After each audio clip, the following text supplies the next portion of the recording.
The stakes have never been higher. The competition has never been stronger. 35 drivers, 20 rounds. One will be crowned champion.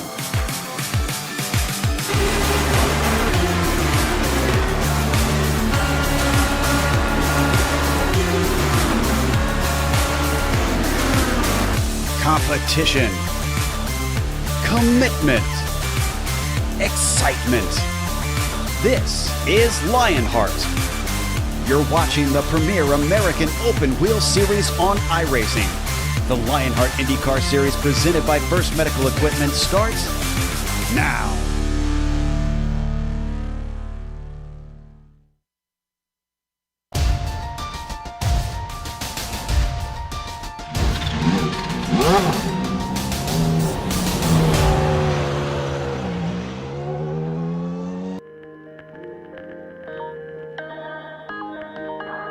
We're all gamers, and HyperX is always ready to game. Competition, commitment, excitement. This is Lionheart. For the majority of motor races, who gets to race and where they will start is determined by qualifying. Nowhere is qualifying process more prestigious than when it is for the Indianapolis 500. For decades, because the number of drivers far exceeded the available grid spots, the schedule merited stretching the tension out over 2 full weekends, with the quest for the pole happening on the first Saturday and the pressure of bump day looming on the final Sunday. Modern times and smaller car counts have condensed qualifying to a single Saturday and Sunday, but despite the shorter format, the pressure of being bumped and the glory of winning the pole never waned. Paying homage to all those drivers who risked life and limb to earn the privilege to compete in the greatest spectacle in racing, the Lionheart IndyCar Series, presented by First Medical Equipment, comes to a historic venue, and the Global SimRacing Channel will bring you all the action of a very special event. From the Indianapolis Motor Speedway, it's time for the HyperX Race for the Pole and all the simulated speed of 41 Dallara IR18 stream your way live as it happens right here on the iRacing Esports Network. Peace, good health, and welcome to another GSRC broadcast and the Sim Experience Countdown to Green. Over the next 10 minutes, GSRC will bring you all the storylines, all the stats and facts you'll need to appreciate the HyperX Race for the Pole. It is Peter McKay, joined by yours truly, Bill Soups On, bringing you our bird's eye view. Push the sliders, turn the knobs. That's our director for today. I'm Sean Ambrose, armed with cameras provided by Dougie Beard. Man, force of habit. Since its first running in 1911, 769 men and 9 women have raced in the 500. Having only raced the full distance in the previous 5 seasons, the Lionheart number currently sits at 76, not counting this season. Today, Tony Kanaan and Adrian Fernandez are scheduled to join Sage Karam as drivers who can be found on both lists. And while the drivers are stars, perhaps the real star is the stage they perform on. Here's Peter McKay to talk a little bit about the Indianapolis Motor Speedway. Oh, let's go to the video guide. Sorry.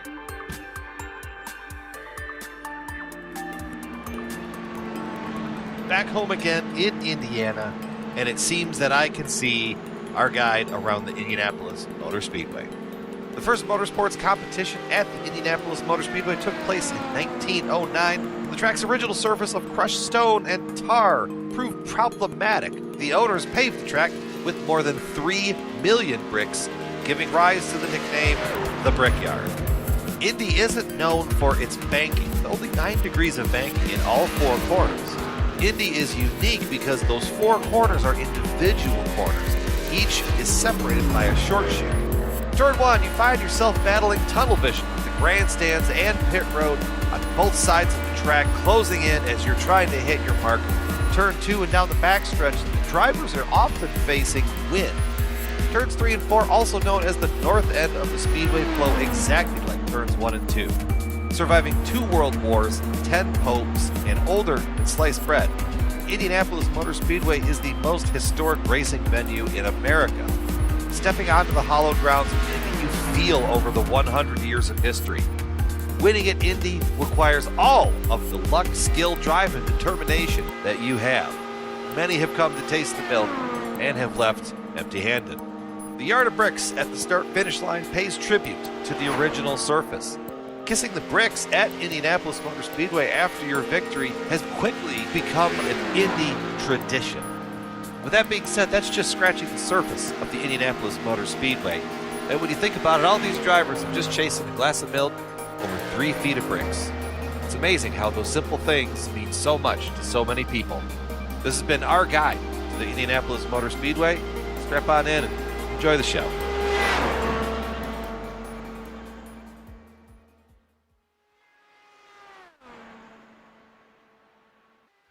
Be it real or virtual, this place never fails to tingle the spine. Let me take this opportunity to reintroduce my booth mate for today, the Jackie Stewart to my Jim McKay. Welcome to the broadcast, Peter McKay. Peter? Well, thank you very much, Soup. And I have to say, for a Scotsman to be compared to Jackie Stewart is one of the greatest honour. Of course, a fellow sideburn enthusiast as well. Let's talk about this incredible Indianapolis Motor Speedway. Oval layout with only 9 degrees of banking and 2.5 miles. But it's extraordinary just how fast these Dallara IR18s devour those 2.5 miles in the blink of an eye. The track now owned, of course, by the Roger Penske organization. Of course, Roger, the most successful team owner in Indianapolis 500 history. And of course, the Indianapolis Motor Speedway is home to the largest single-day sporting event in the world with 250,000 permanent seats. And remember, the countdown to green is brought to you by the SimExperience AccuForce steering system. With the most advanced tuning features on the market, the AccuForce Direct Drive is second only to the real thing. To check out the entire SimExperience line of products, head on over to simexperience.com to check out their products. Real-world drivers like Bathurst 1000 winner Scott McLaughlin, they are able to endorse their equipment. So check it out, SimExperience AccuForce steering wheels. You will not be disappointed.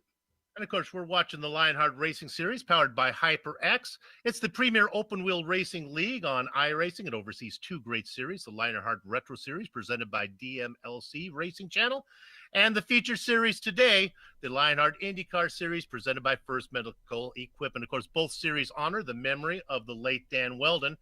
We're not doing a race today. It's qualifying. Peter, how's this work?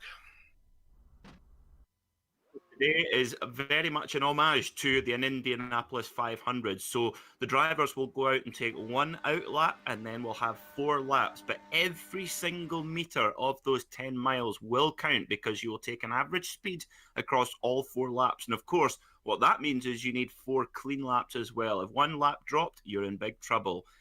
So we will be using the Dallara IR18, the current Indy car, with the new protective aero screen, and the setups are fixed setups but can be adjusted slightly. And as you see, our drivers this season are competing for over $10,000 of a purse. Over $10,000 in cash and prizes for the drivers. And for this broadcast, the good folks at HyperX have a giveaway. Countless viewers have made their predictions. Whoever guesses the fastest qualifier, well, he gets a chance at a prize, and the closest guess for the top 5 in the top positions, they also win a prize. Now, the deadline's over for tonight, but if you go to LionheartRacingSeries.com, you can get in on the next giveaway that's going to be for the 500 that's going to come your way Sunday, the 28th. Hope that you join us. Got all the business, by the way. Go ahead. Sorry. Go ahead. I say we must remember that our series details were brought to us thanks to Minus 273, the premier name in karting gloves. Their industry-leading gloves are super lightweight and durable and are made of breathable poly spandex. So whether you're a kart or a sim racer, Minus 273 gives you the control to reach victory lane. And you can get more information on Minus 273's full line of gloves and apparel by visiting minus273.biz. And don't forget to also use the discount code LHRS for 25% off orders. So thanks so much to Minus 273 for their support of the series. First driver scheduled to roll out will be Mark Cohn, the watchman. He'll be rolling in just a minute. Let's take a quick look at the weather. Now, Peter, they've done their very best to keep this weather as static as possible so that nobody gets an advantage the later we go. What are we looking at? Oh, my goodness. That temp looks kind of hot. Yeah, 108 degrees Fahrenheit track temperature. That's the main That's the main figure to worry about there. Of course, with the track temperature that high, that's going to make the track really, really slick. But if it goes up even more, that's going to make it even harder for our later runners. So, like you say, hopefully the track conditions will remain as static as possible, so we get a really fair contest for our drivers. But this is going to be a really, really exciting qualifying session. So. I know you're on the other side of the pond, 108 degrees Fahrenheit. That translates to 342 in Celsius. I believe I got that one right. Temperatures I'm not used to. All right, it is indeed Mark Cohn out there for the very first time. Mark has had 32 starts in the Lionheart Series and has an oval iRating of over 3,000 and is based in California. And I have to say, I quite like that paint scheme there, Soup. It kind of reminds me of James Hinchcliffe's paint scheme from a couple of years ago. And in honor of Tom Carnegie, the historic track announcer, he's on it. Mark Cohn putting in the first of his 4 laps, racing out of Napa, California. That's wine country here. I can guarantee he'll be our fastest qualifier when he's done, assuming he gets it in. Go ahead. Of course, wine country, there's someone with a very, very important link to the Indianapolis Motor Speedway. Mario Andretti, of course, has his own vineyard and his own line of wines, which you can go to your nearest liquor store and buy a bottle of. I've never tried one. Have you, Sue? I have not, but I'm going to put that on my list. First lap is in for Mark Cohn. Now, we won't see a qualifying time pop up until he completes all 4 of his laps. His best time in practice was a 39.166. Remember, it is the average over 4. His last lap there, just looking at the timing screen, Soup, is 39.320. So good start from the number 39 car. Stay on that. Let's see what he does on his second lap. My impression of how this is going to work, laps 1, 2, and 3 will get gradually faster. Then the 4th lap will be tough because the tires will be a little old. How do you do on the second lap? The second lap, 39.212. Very impressive indeed. He's currently doing over 230 miles an hour around the Indianapolis Motor Speedway. 41 drivers signed up to put in qualifying times. So we know that one of them was not able to be here tonight. We'll talk more about that in a minute. As Mark comes across, the watchman putting in his 3rd lap this time.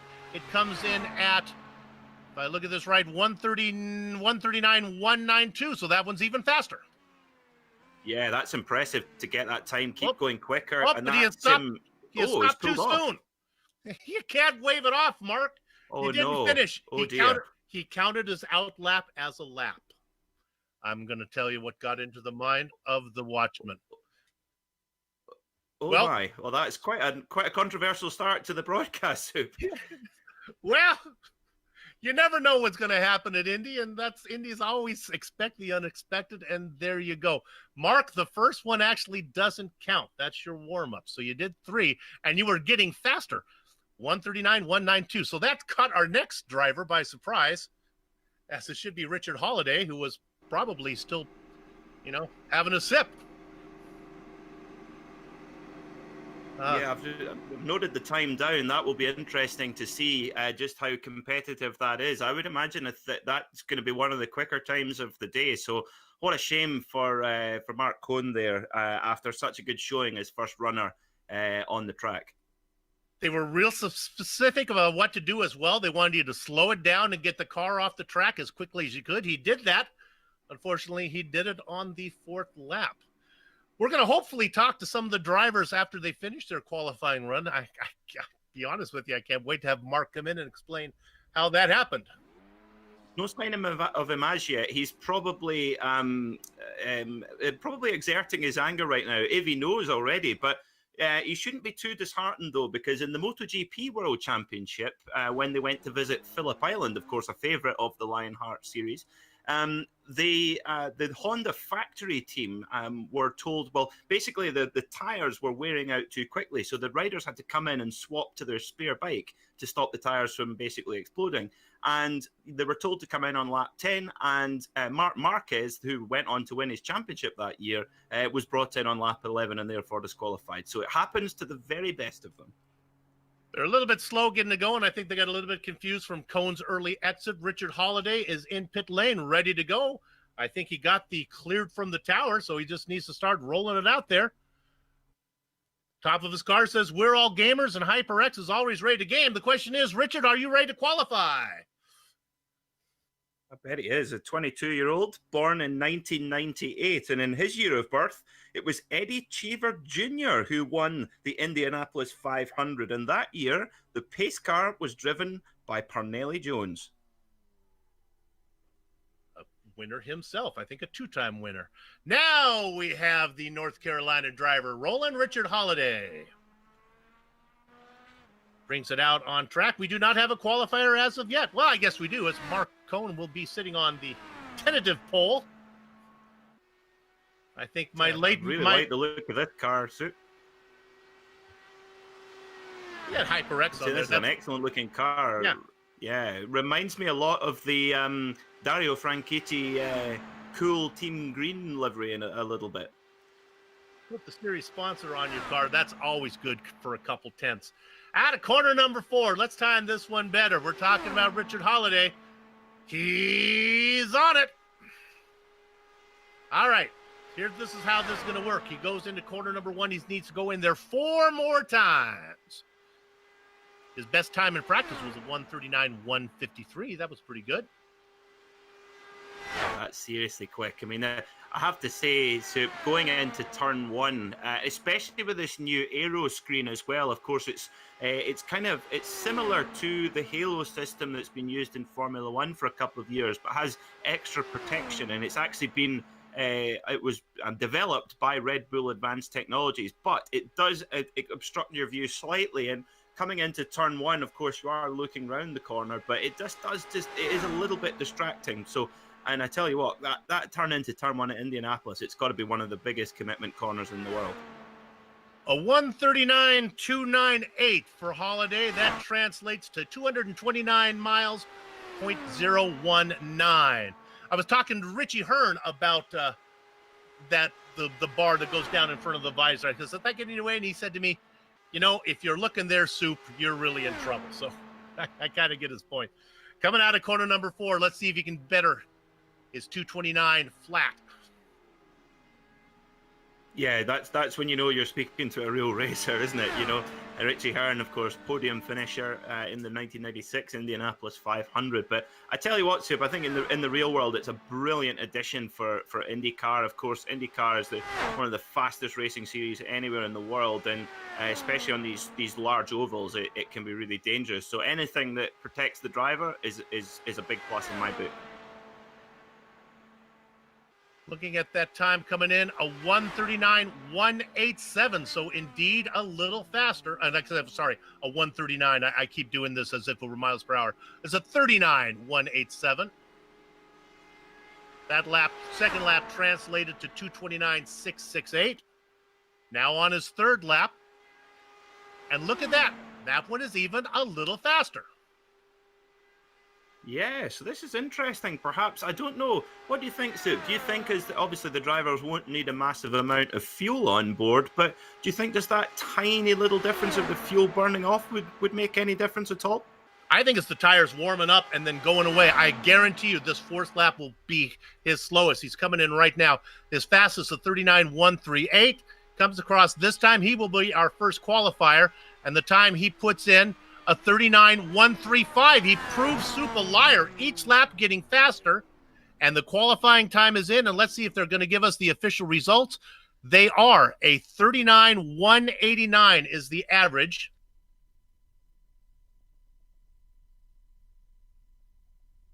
Guaranteed me, Soup, that it wouldn't be faster. 229,656 for the miles per hour, as it is Richard Holliday sitting on the pole. Our next driver is supposed to be GSRC's own Samuel Ryman. Yes, Samuel and I were commentating with our own Joe Peak last night on a very, very interesting Racing Edge series. I'm sure Sam's very excited, and he was certainly very excited at the last Indy road course race in the Lionheart series, where he beat Tony Kanaan and Rubens Barrichello, and he was very, very pleased with himself, and as he should be. Yeah. Of course, Sam is originally from Suffolk, England, now lives in Virginia. He has 56 starts in the series, and it was born in 1991. And in 1991, the race, the Indianapolis 500, was won by Rick Mears in a Penske Chevy, and the pace car, a Dodge Viper V10, driven by none other than Carroll Shelby. 1991, Mears, I would say that would be the fourth of his 4 championships. I believe the last one, he spread it out from, I think, 78 to 91, if I do that off the top of my head. We're still waiting for Sam to roll. Now, the news I got was that the driver that was ready to go was going to roll while the qualifier was on his 4th lap. As they 4th lap into corner number 1, they can roll the next one. Sam's waiting for air traffic control to give him the permission to take off. Sam, you can go. The track is clear. Maybe they are clearing some dust or something that's out there. Kind of like sometimes getting iRacers to follow directions, kind of like herding cats. That would give us a chance to do some of our Dougie Beard camera shots. Oh, that's a good-looking number 63 car there of Sam Ryman. Samuel Helen out of Virginia. His best finish was a 3rd in Milwaukee. He loves that one. He's a fan of big cats, and I'm talking like lions and tigers, which makes sense that his favorite movie then would be The Lion King. He's even got an orange car for the kind of full tiger effect as well. It's orange and black car. I didn't know he was a fan of tigers. I wonder if he's a fan of the program Tiger King. I guess not. I'm not sure if that's a good one or not. I say to Sam, let me give you a little clue here. Akuma Matata, baby. It's okay. Everything's all right. Roll it. Take it out. You have my permission. There's Sammy sitting there. While we're waiting on Sam, so we should give a few key stats about this Dallara IndyCar. So this Dallara IndyCar boasts up to 700 horsepower depending on boosts, and in qualifying trim today they will probably be right up at that maximum power from just a 2.2 litre motor, so a tiny little motor, but has 2 enormous turbocharges on it. So you can either have a Chevrolet power unit or a Honda power unit. The engine revs to 12,000 RPM, but the fuel tank is relatively small, only 18.5 gallons. And of course, with the speeds that they do around here in Indianapolis, that doesn't take long to empty that fuel tank. Indeed, it does not. Of course, we are in Indianapolis, Indiana. Indianapolis, the 17th largest town in the United States, as we are going through all of our film material right here for Samuel Ryman. What we're going to do is we're going to take a break. We'll be back to watch Sammy put in his qualifying run.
Welcome back to the Global SimRacing Channel and the iRacing Esports Network. You're watching the Lionheart IndyCar Series. It is the special broadcast qualifying. We had a bit of a rain delay there that washed away some of our earlier tests. We think we have all the gremlins in order now. We can tell you this, that Mark Cohn was able to redo his lap as there was some technical difficulty. He put in a qualifying time, an average of 39.180. So he is our tentative pole sitter right now. And they're going to let everyone take another shot at it. So that means out there now will be Holiday.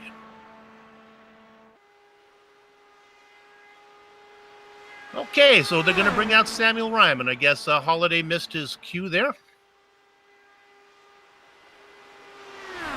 So this is GSRC's own Samuel Ryman. So if you listen to our Racing Edge broadcasts on a Tuesday evening, which we've had 3 races so far at Daytona, Sebring and Watkins Glen, and we've had 3 absolute crackers, and Sam has done a cracking job of mainly calling the GT4 section of that broadcast. So let's see, Soup, what he's going to put in for his first flying lap of the session. I can tell you this, that Cohn sits on the pole, averaging 229.709 miles an hour.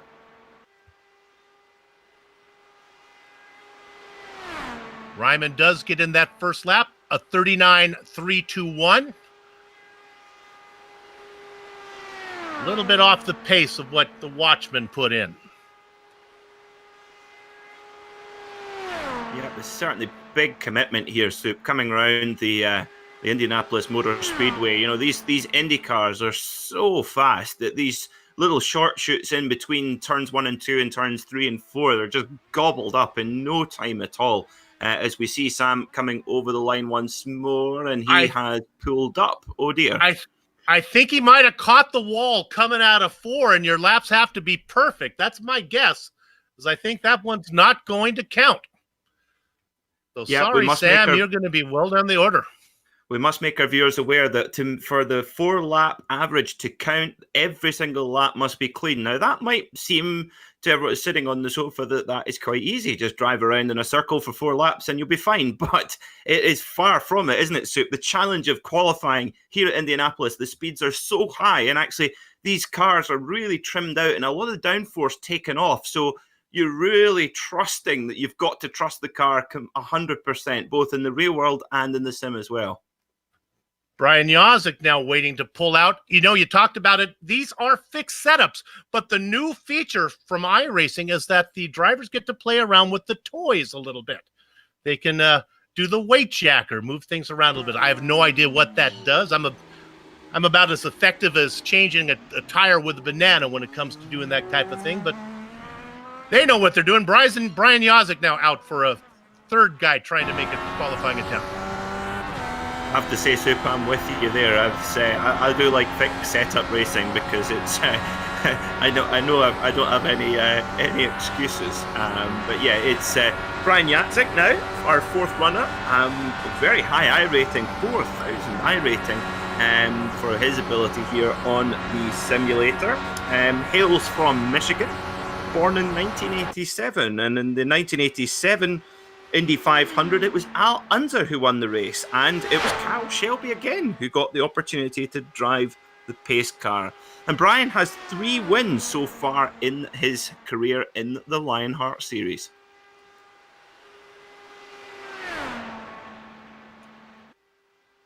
Out there right now checking to see if he has put in, I think that was his out lap that I watched, so this one is going to be the one that counts.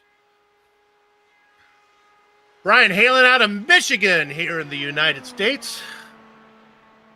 Got kind of a cranky governor out there. A lot of restrictions on what you can do. Reminds me of when I was in Catholic school. It's like she's like a nun with a ruler in a room full of left-handed kids.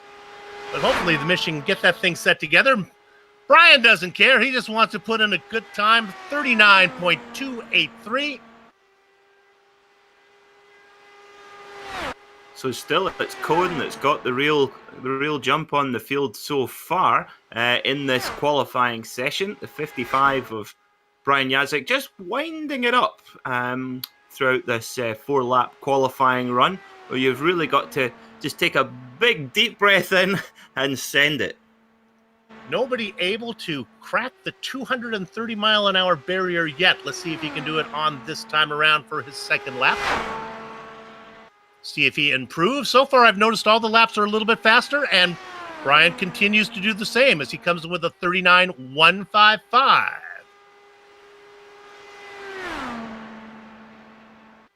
To 29.856.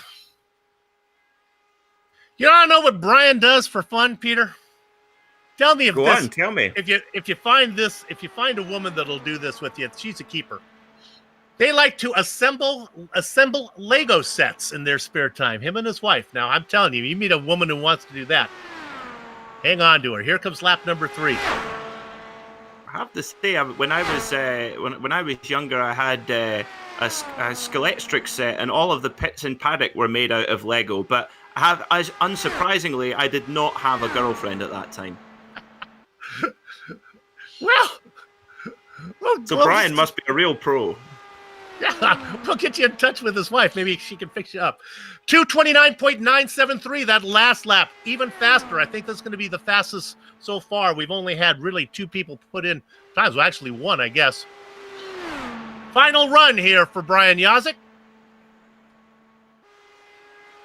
Here he comes over the line then. Let's see what he is going to post. Oh, and he takes the provisional pole by 8 thousandths of a second on the average lap time. So absolutely no distance at all. And that's the 55 of Brian Yazik to the top of the timesheets. Great performance. And look who we have next, Soup. I don't know. Who do we have? I'm working here. You go. I'm pins and needles here. My apologies. We have Joe Branch from the Adrenaline Motorsports Red Team. Indiana driver coming out there. They're back to going in order again. I got a little bit scared when Holiday didn't make a run. Looks like they're back on schedule. Joe Branch.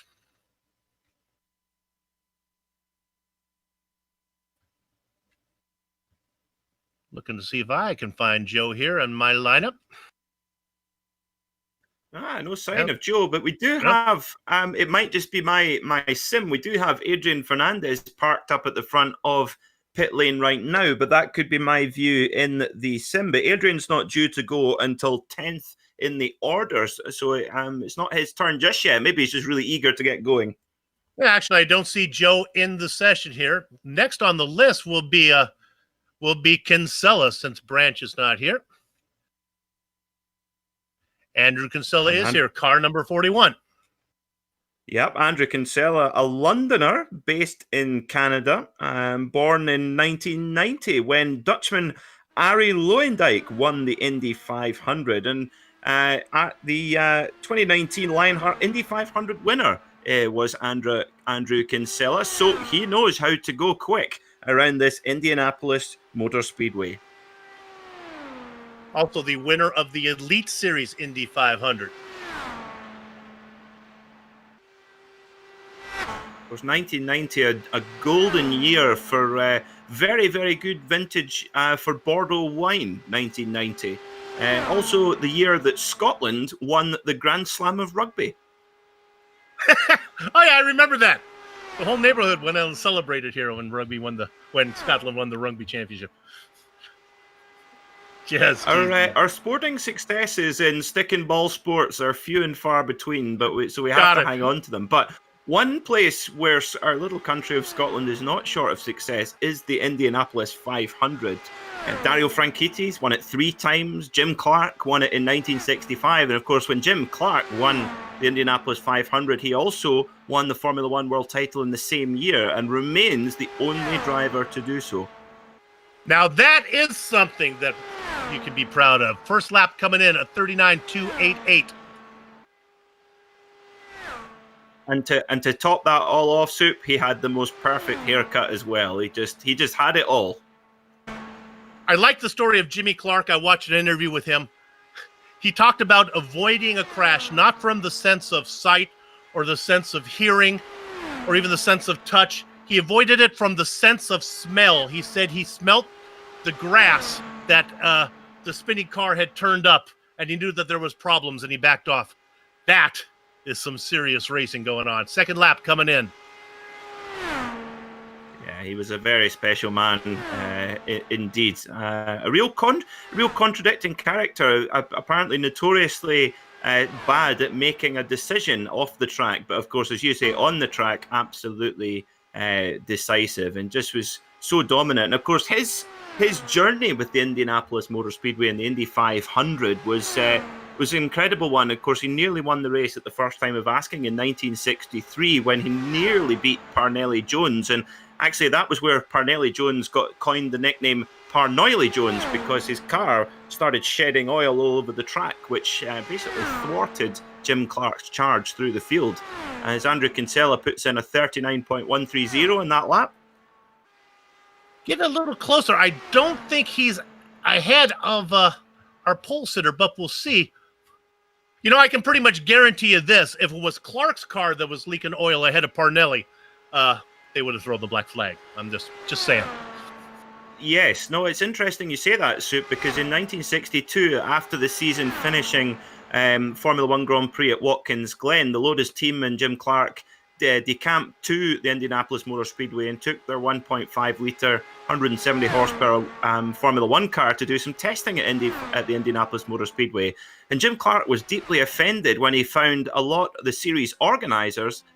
Fastest lap. Here we go. Let's have a look to see what Andrew Kinsella has put together. Boy, he missed the pole by what? How many? I got to do my decimal points here. 1,000th of a second. There you go. Oh my! Now, how far does an IndyCar go, even at that speed, in 1,000th of a second? That is the fractions we're going to be dealing with. But yeah, while we've got a little gap, Jim Clark, you wouldn't believe this, but the Indianapolis 500 organisers arranged some of the regular drivers to come and watch him to see if he was good enough, Jim Clark. And of course, in the next season, he went on to clean up and sweep the field in the 1963 Formula One World Championship. As we're not able to show you the qualifying times, I'll just tell you, Brian Yozik's average qualifying time, 39.172. And as we talked about, Andrew Kinsella, 39.173. So we have Jay Brandt on track now. So no sign of Scott Holmes as yet. So Jay Brandt, who is a hometown hero. His hometown is the city of Indianapolis. And I was talking about that before the rain came. 17th largest city in the United States. Not a lot of professional championships going to Indianapolis. They have well, of course, the basketball team. You'll like this one, Peter, as you're probably not aware of this. The basketball team in Indianapolis is nicknamed the Pacers after the pace car at Indy. That's kind of nice. I knew they were called the Pacers, and I thought it would be something Indianapolis Motor Speedway related, but that's very, very interesting as well.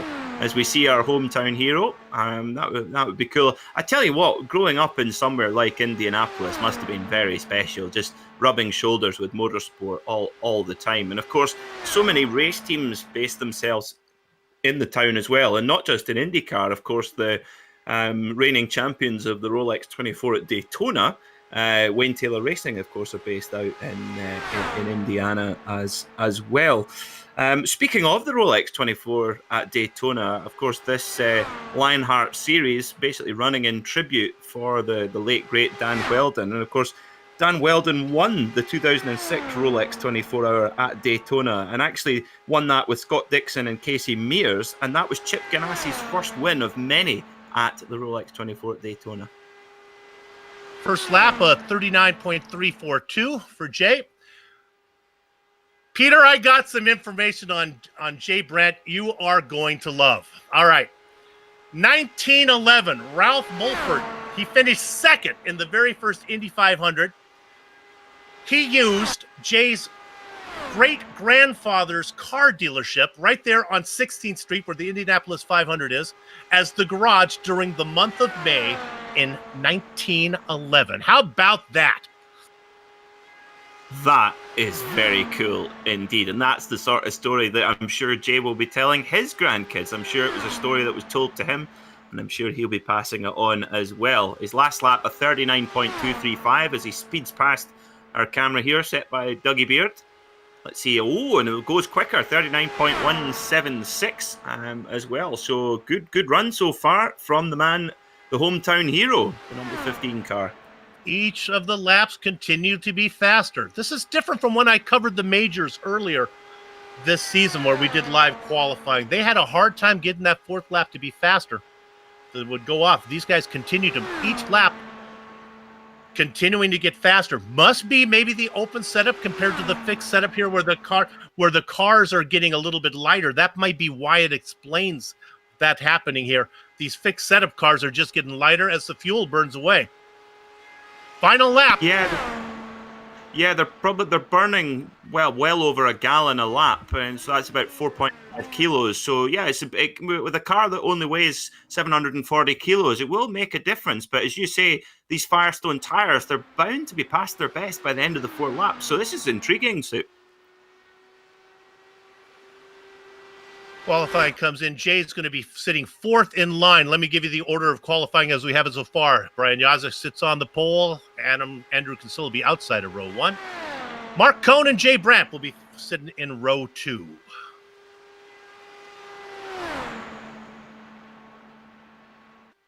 we have Joshua Chin on track in the number 93 car. The number 93, of course, run by the current reigning 6-time MotoGP world champion Marc Marquez from Spain. So Josh Chin, a 5,900 iRating, one of the highest iRatings of any driver in the field, and actually won the iRacing 2018 Indianapolis 500 in the top split. So Joshua knows how to pedal around this 2.5 mile super speedway. The rules for rookie here in the Lionheart IndyCar Series are just like they are at Indianapolis Motor Speedway for real. Doesn't matter how much experience you have on iRacing. If you're your first season in Lionheart, you're a rookie. And Josh Chin is our leading rookie so far, even though he has a ton of experience. Yep, a series rookie is a series rookie. You know, it's learning to each series has its own kind of how would you say, sort of aura around it, and its own kind of community and attitude, and the way that people go racing can be really, really different, and that applies to the real world as well. You know, we saw that with when Lando Norris came in to run with some of the IndyCar drivers in their virtual series, and well, we all know what happened there. It certainly ruffled a few feathers. I think we got a chance at somebody moving to the top of the chart. His first lap of 39.283, second lap of 153. He's a tick under 230. Let's see how this third lap is. I think we might break the 230-mile barrier on this one. And I think when these are all averaged together, he might be our fastest qualifier. Third lap coming in. Faster yet, a 39.123. 230. That'll do it. So our first driver breaking the 230-mile-an-hour barrier, average speed, absolutely extraordinary speed. Of course, nowadays we don't quite get close to the outright pole position record that was set in 1996 by the Dutchman Arie Luijendijk, which was I will check my notes to see what the speed was, and I will come back to you soon. And as we do that, the final lap comes in. I imagine it's going to be faster. Let's see if he can get down into the 38s. He does not, a 39.097, but that's clearly going to be our fastest qualifier so far. And indeed it is. He puts in a 39.164. Very, very impressive from Mr. Chin there. The pole time from Arie Luijendijk in 1996 was 236.986 mile an hour average. Quite the speed there, but of course the speeds have been tapped back for safety over the last little while. Look who we've got on screen, Soup. Mr. Adrian Fernandez, next up in 10th. Indeed, another driver who is classified as a rookie. Must admit, I get a little bit nervous when this happens. Adrian takes it out on the track, of course. Oh boy, off the top of my head, I would think maybe a 7-time Indianapolis. Boy, somebody can check the stats on that one. If I get that one right, I'll be pretty impressive. I'm going to say that Adrian probably raced in 7 of these. You're close. He only had 4 starts at Indianapolis 500. with one top 10 with a best finish of 7th in 2004 when he ran in a Penoz Honda. And of course, Dr. Don Penoz has had such an impact on motorsport, particularly in the sports car world, but he actually made his money when he invented the nicotine patch. That's just great to know. Well, somebody who has no trouble staying awake out there right now is Adrian Fernandez. You know, probably Adrian, I'm going to assume that Adrian probably lost a lot of Indy attempts, probably got caught up in the split, the kart IRL split. That's probably what kept him from having more, waiting for him to put in that first lap. Absolutely. Of course, we got that. Of course, we never really got to see Greg Moore make that proper. He was obviously so good on ovals, and we never really got the chance to see him make that real challenge at the Indianapolis Motor Speedway. Adrian will be quick to confess that he is new to iRacing, just kind of learning it right now, puts in a 39.335, but having a great time here in Lionheart. You saw him race just the other night when you got to broadcast the retro race.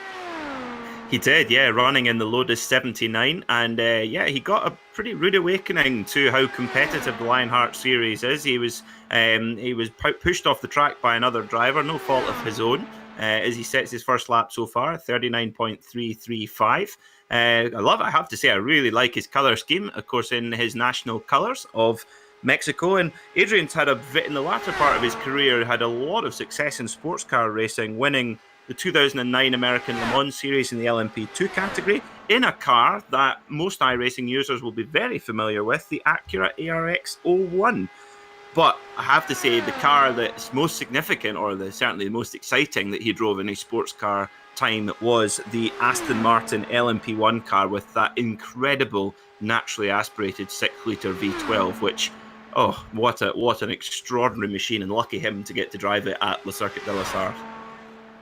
Second lap indeed was a little faster, a 39.214, and the third lap again faster yet. And you know what?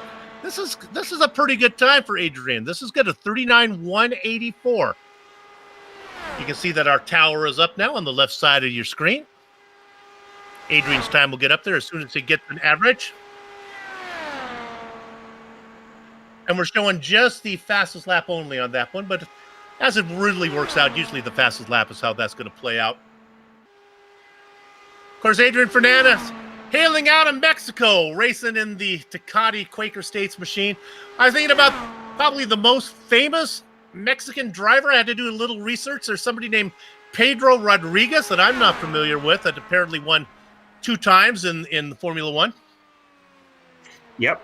That's Mexico is also a place where a lot of drivers have headed down to do some racing. Of course, one driver that many people say was one of the most talented drivers they ever saw was Tommy Byrne, and of course Tommy Byrne concluded his checkered career down racing in Mexico with some amazing stories to tell after coming back from racing there. Adrian Fernandez does slot into the 5th place in the qualifying order, just ahead of Jay Brandt. Remember, the tower is showing their fastest lap time. Qualifying is based on the average time.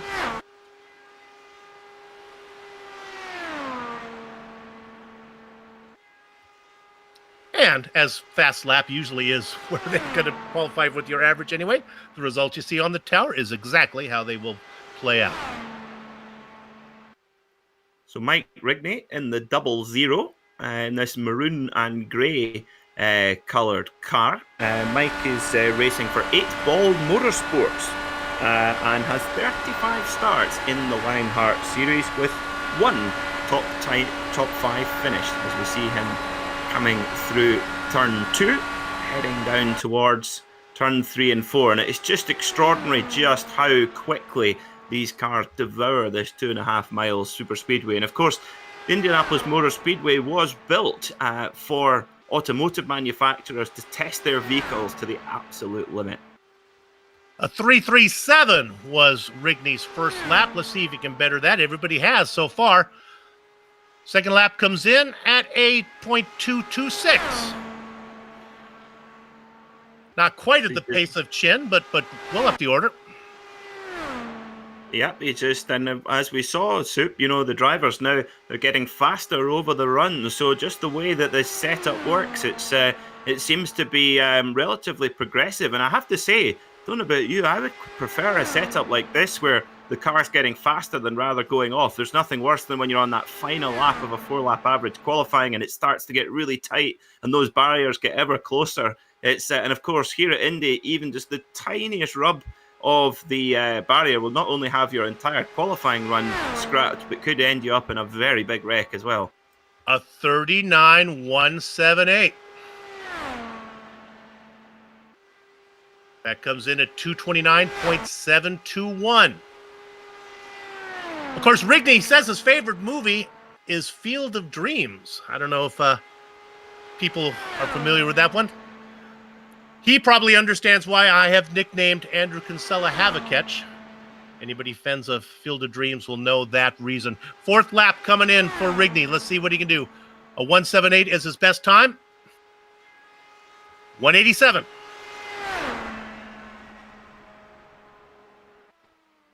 And that's going to put, well, I thought that Rigney would be doing a little bit better, but that puts him actually at the bottom of the order, sitting down there in 7th position.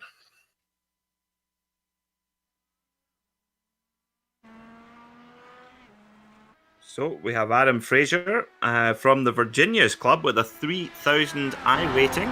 So a pretty solid record on iRacing for the number 17 driver. Interesting you mentioned Field of Dreams. The only thing I can really remember about that is the sort of build it and they will come. Well, the Indianapolis Motor Speedway was kind of the same idea. As I say, for that automotive testing, it was built and it was basically decided that there was a need for it, and then it's kind of evolved ever so quickly. And as we were talking before the broadcast, the first race here at Indianapolis was not with cars, it was actually with hot air balloons. That was how they opened the location up. One of the things you talk about Indianapolis, what makes it kind of so amazing is it basically has stayed the same, and technology has had to adapt to it. When you think about what they were doing in 1911, and really, Peter, it got to the point where they actually, the technology got so fast. I don't know if we're going to see the lap times that we did there for a while that were pushing in the 240s. They realized they got to keep the cars out of the stands. Yeah, and that's very, very important. I think it's important too, and it's one thing that Indianapolis has done very well, is preserve the sport. And we see it, but one particularly famous race here over in Europe and in the British Isles is the Isle of Man TT, which is an equally incredible spectacle. And in order to protect that spectacle, looking after the safety of the competitors and the spectators is absolutely paramount, because we've seen it in the past. History has proven that, for example, motorsport in Switzerland is still officially banned.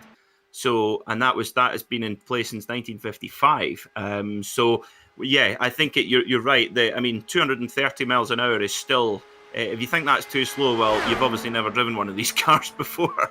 And I remember when the Halo concept came into Formula One, and everybody was criticizing it and saying it looked ugly. Well, funnily enough, 5 races in, there was a clash between Fernando Alonso and Charles Leclerc, actually, and Fernando Alonso's McLaren was effectively deflected away from Charles Leclerc's head by the Halo device. And funnily enough, we've not heard any criticism since. So I have to say, anything that can make the drivers and the spectators safer, whilst preserving what the race is, which the Indianapolis 500 has lost none of its prestige, I totally agree with you. Indeed, Fraser a little bit off the pace here. I think he might be our slowest qualifying. Puts in a fast lap there of a 39.266, but I don't think this is going to get him too far up the roster. You talk about old athletes, old basketballs would say, oh, in my days it was a rougher, and in football we'll say, they've changed the rules, and in baseball and all the. You hear race car drivers say it's a lot different, but none of them long to go back to the way it was. They all agree that it's so much better now. No one ever says, let's take away the barriers and race with trees along the side of the road. Last lap, a 39.235, his fastest, but he'll be at the back of the roster. Yeah, you're absolutely right, Soup. And I have to say the competition now is so close. So here's Justin Weaver on screen, the number 66. Justin, his nickname is Peanut and has been in sim racing since 1994. It's amazing to think that sim racing has been around that long. He is from Hendersonville, Tennessee, and was third in last year's championship. And he likes the oval. Don't be surprised if he's right up there with Joshua Chin when these 10 miles are said and done. First lap, indeed fast, a 39.299. That is a great first lap. This is car running a paint scheme in similar colours to his beloved Tennessee Titans. And of course on there is Moby Dickie's, a restaurant out there somewhere in Tennessee. Famous for their hush puppies. I don't really know what that is. I imagine, Peter, you don't know what hush puppies are either. Something to do down in South. Well, Hush Puppy, interesting. So in Hush Puppies is a very popular brand of children's shoes here in the United Kingdom. Probably not going to make the tastiest meal. But we also have something called Slush Puppies, which are kind of like a soft drink. It's like a kind of iced... how would I describe a slush puppy? It's one of these things. A slush puppy is a slush puppy. It's like, yeah, a sweet, artificial, icy drink would be the, for lack of a better description. I think I found the name. I think everyone here in the States are going to call that a Slurpee, I think is what you were describing there. Yes, just like a Slurpee, but they're called slush puppy, and there's it has everybody knows the little slush puppy dog. Which is the logo for that. So there we go. This is a international cosmopolitan broadcast here, Soup, where we're it's culture hour with Soup and Oatcake. Third lap, a 39.185. Still not able to break the 230 mile an hour barrier. This is fast. I don't think it's as fast as Joshua Chin. Coming in to put that final lap in. I imagine this one probably will break the 230 mile an hour barrier. Comes across. 139.151. I don't think that does it for the 230. Let's see where he sits on the chart. Well, not as good as I would have hoped, as he's going to sit in 5th position. Exactly where his fastest lap put him. So here comes Dustin Wardlow, the Candy Man, coming on to track to set his time. So can he put it on pole position? If anyone can, the Candy Man can. And of course, he owns the brand Dewar's Candy, very famous for their taffy in Bakersfield. I watched the retro broadcast. That has nothing to do with whiskey. Well, this is another one. So this is funny, isn't it? We've got another brand crossover here. So Dewar's is still the #1 consumed Scotch whisky in the United States of America. And where I live in Perth in Scotland, the Dewar's brothers, Tommy and John Dewar, they created Dewar's whisky in this very town. I live in a historical whisky town. And Jason Galvin, who we'll have setting a time in later on in the order, he says he drinks a cocktail called a Godfather, which is Dewar's Scotch whisky and Disaronno mixed together. And I have to be honest, I had to be polite and nod and say, "Oh, that sounds tasty." It doesn't sound tasty. Yeah, I heard it on the broadcast. I could sense your artificial politeness going on there. First lap for Dustin Wardlow, a 39.303. That's about mid-pack. Of course, Dustin is he has had one win in the Lionheart IndyCar Series. So and of course runs in the, as we said, runs in the Retro Series as well with the Lotus 79. Of course, Dewar's one of our series sponsors here in Lionheart, so we must thank Dustin and his business for their support of the series. It's made it clear to me it is pronounced Dewar's. It is Dewar's Candy, and they actually have sent many a GSRC. I'm not sure if you're going to get any candies because you're associating their fine, family-friendly piece of merchandise with alcohol. It is not. It's wonderful taffy that the whole family can enjoy for hundreds of years. Trust me, Soup. If your kids are having that much sugary candy, the parents are going to need some scotch to ease the pain. A 39.176, but you are not done. No, I don't think you are done, Dustin. I think he pulled a cone. He stopped early. So that time will not count. His last lap was a 229.732, but he didn't finish his fourth lap. Well, it's a good job that Dustin is the creative marketing director for the company, not the finance director. You know, isn't it interesting that Larkamp is he's into marketing, and you know the town in Pennsylvania he lives in is called Media. So that's kind of interesting. Media, Pennsylvania, and he ends up a marketing guy. There you go. Yeah, well, it's very important. So Stephen Larkamp, he has 8 career top 5 finishes in the Lionheart Series.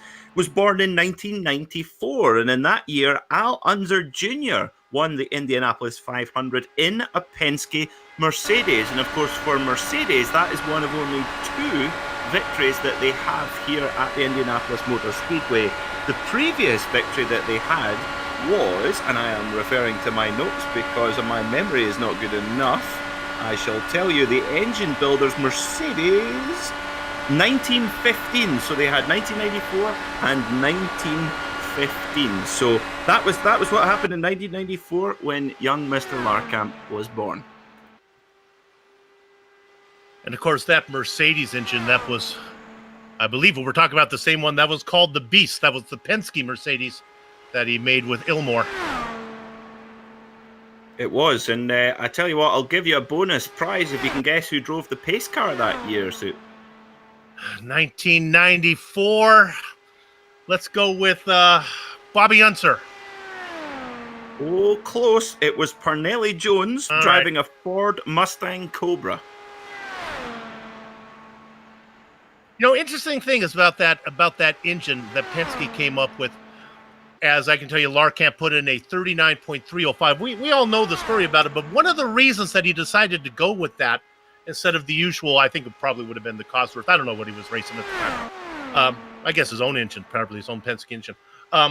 Was that they put the grass on the apron. They took the apron away so that the cars couldn't race down there anymore, which took the track away from a momentum track into more of a needing torque. And so that's why I said, you know what? Since you can't get down on the apron and these corners are going to be a little tighter, I want an engine with some torque in. Well, worked out for him.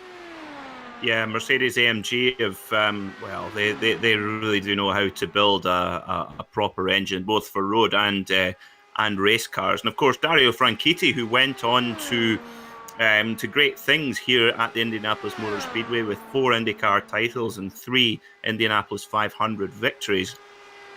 He was given a contract, or he was presented with a contract by Ron Dennis of McLaren, and basically the contract was to basically test drive McLaren Formula One cars during the week, and then fly to the United States to race in IndyCar with Mercedes at the weekend. But very shrewdly, he decided to turn the deal down because it was a 7-year deal where he could be dumped at any moment, and I think, given how things worked out for Mr. Franchitti, that seemed to work out quite well for him. I thought it was going to be a little better than it was. Larkamp comes in about 5th position, right behind Mark Cohn. All right, our next driver.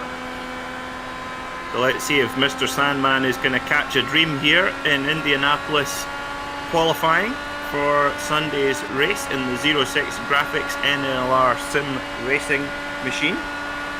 You know, we start drinking our coffee with cream and sugar. Then we drink it with cream. Then we drink it black. Then we drink it decaf. And then we die. Well, Sandman is on decaf. He is, one of his claims here on things to know about him, born somewhere in the 1950s. Older than one of our elder statesmen. Yeah, older than Soup. And I don't mean me. He may be actually older than the actual invention of Soup. His first lap coming in. Still waiting for that time. And he's actually, now that would make sense then, Soup, because he has been sim racing since 1996 on ICR2. That was where he started his sim racing career. Gotta pull for him now as we've given him such a hard time. George, you are a commentator and fan favorite. First lap at 39.345.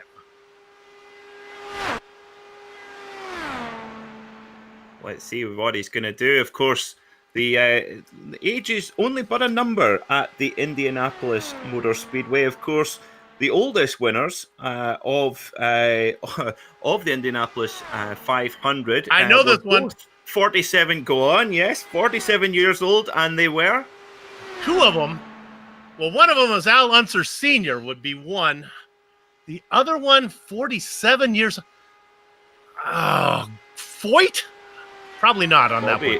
Bobby Unser. Bobby Unser. Okay.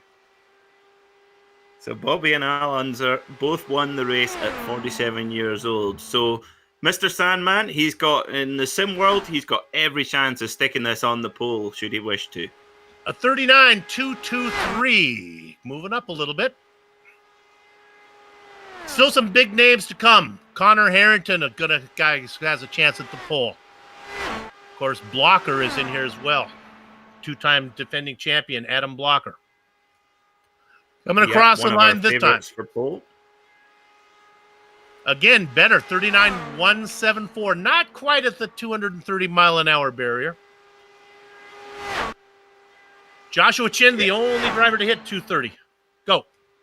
That time of Chin is going to take some beating, I think, Soup. I wonder if we'll see anyone break the 39-second barrier. That really will take some doing. Yeah, indeed. Final lap for the old-timer. I think George would say he's probably more comfortable on the twisty circuits than he is on the oval, but nice and smooth. Puts in a 39.165. That'll drop him right behind Adrian Fernandez in 6th position. And that must be pretty cool to see. And if you think for someone like Justin Weaver, Justin Peanut Weaver, he's 1/1000th of a second ahead of Adrian Fernandez. That is pretty cool indeed. You're right about Mr. Sandman with his road course ability. He has an I rating of 5,800 on road courses. So you're absolutely right. He likes the twisty stuff. All right, another fan and commentator favorite. In fact, a man you got to work with just a few days ago, and this is Jason Galvin taking the track. A man with a terrible taste in mixing scotch.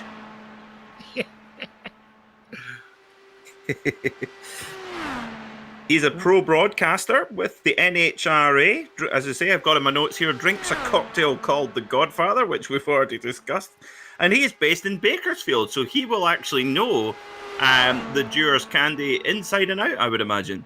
Well, indeed, I think it's very close to that company.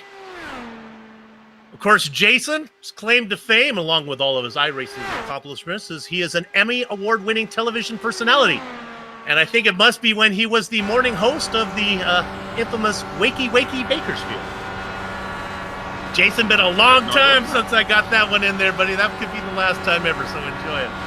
Out of corner number 4. Go ahead.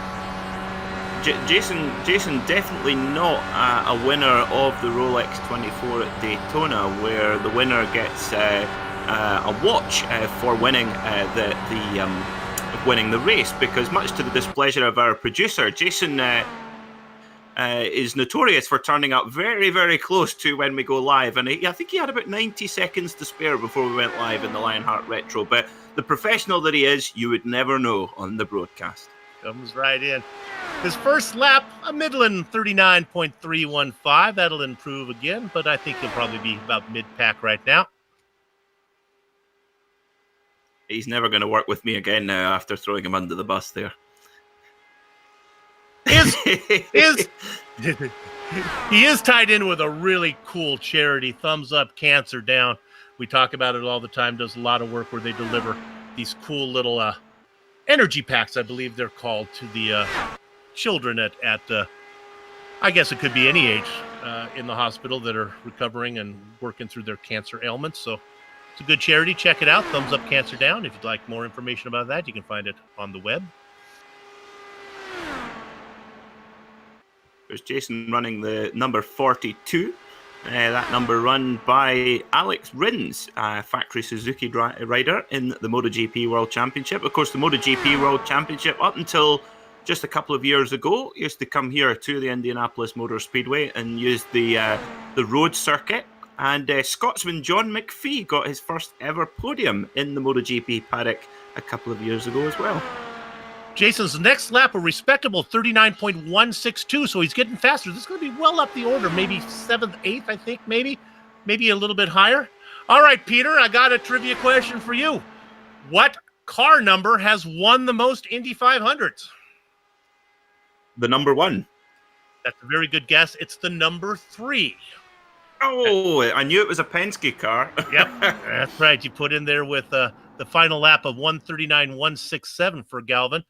Of course, the 3 driven by, the Brazilian driver that slips my mind that has won 3 times, that has an amazing personality, was on Dancing with the Stars. Come on, Soup. Who am I talking about? Everyone out there knows who I'm talking about. Helio Castroneves. Helio Castroneves. Thank you very much. That, my friends, is a little bit of a 60-year-old brain at work right there. Can't dig it up. Can't dig out that information like you could when you were a kid.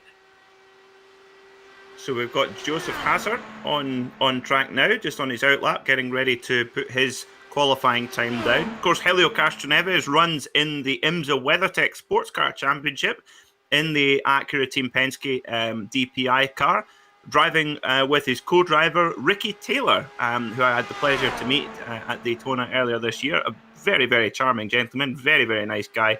But unfortunately, Helio was at the wheel of the Acura when he was taken out by one of the Mazdas at the bus stop, and he went, I have to say, I've never seen a driver explode on live television more than I have with Helio there, and he was furious that they'd been taken out of the race so early on, and something that I'm sure will come back to haunt him. He goes right up to the camera and just shouts 24 hours at the camera, and with his frustration with, I can't remember who was at the wheel of the Mazda, to be honest. It might have been Harry Tinknell, but forgive me if it wasn't Harry, sorry. But so that's Helio, but of course has had plenty of success here at the Indianapolis Motor Speedway. 39.319. Again, that's about in the middle of the road, nothing to shout about. Funny to talk about Castroneves. He's always has a smile on his face, but it's funny. I would love to see him get upset. You got to figure there's a lot of motion in there. Oh, look at that. We're a little hotter. Track temperature now at 111. Yeah, no wonder he's got a smile on his face, because Helio Castroneves has the honour of taking the highest amount winner's check back in 2009, when, to be honest, the world economy was at its absolute worst. The highest ever check given to a winner of the Indianapolis 500. $3,048,000. Ooh, that's a lot of simoleons there. 39.213. So Joseph has the honour of having the most starts in the Lionheart Series with 149 starts, and he is 6th in the all-time winners list with 7 race wins. He's a former professional dart player. I don't know much about darts, if you're a dart player or if you're a dart shooter, but whatever it is, he was professional in the sport of darts. Retired. Ah, where is he from, Soup? Well, he hails from Minnesota. But okay. So all those cold winters, he was spending lots of time indoors playing darts. I have to say, in my when I was younger, I wanted to be a professional golfer, and the reason why I am not a professional golfer is because there was a dartboard and a pool table in the clubhouse, and I spent much more time on those than I did on the practice fairway. Final lap, and this is a pretty respectable time, as the last times were a 39.1. Oh, this 39.6. That was a horrible 4th lap from Hazard. That's going to hurt him. In fact, it does indeed, as he sits at the bottom of the order. The first 3 laps were fine, Joe. Something bad happened to you on lap number 4. Yeah, putting together 4 perfect laps around here is so tricky. The speeds are so high, the aerodynamics are so limited compared to other courses. Yeah, really tricky. So that time of the 93 of Joshua Chin, an average of 39.164, very impressive indeed.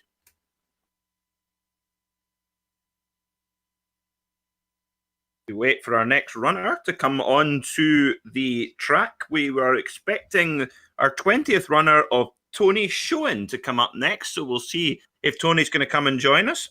Yeah, I think a couple guys have kind of had to step away, so we're all the way down to James Grahula now, as unfortunately we miss Nathan Lewis, and I was really looking forward to calling Tony Kanaan, but I think time has slipped away, so we're going right to James Grahula.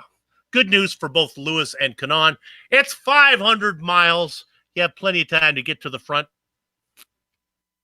Yep, especially if you're Tony Kanaan. You're the winner of one of the most frantic Indy 500 races ever in 2013, where he led the race 15 times, but so did Marco Andretti as well. And of course, Tony Kanaan, his wife, Lauren, was the winner of race 2 of the Better Halves Invitational here on iRacing, where all of the IndyCar drivers' other halves took part in an exhibition race. And I have to say, it was incredibly entertaining. I agree, and that is, and boy, I'm going to get in trouble. This is not a sexist comment, but that is, I'm going to change it so I don't get in trouble. That is the only time that a spouse should ever be on a race broadcast. I have a real pet peeve about television cutting to spouses cheering from the pit lane during the most exciting times of the race. I have to get that off my chest, but I think we all... Okay. See how I changed that to spouse, Peter? Because it goes either way. I didn't say why.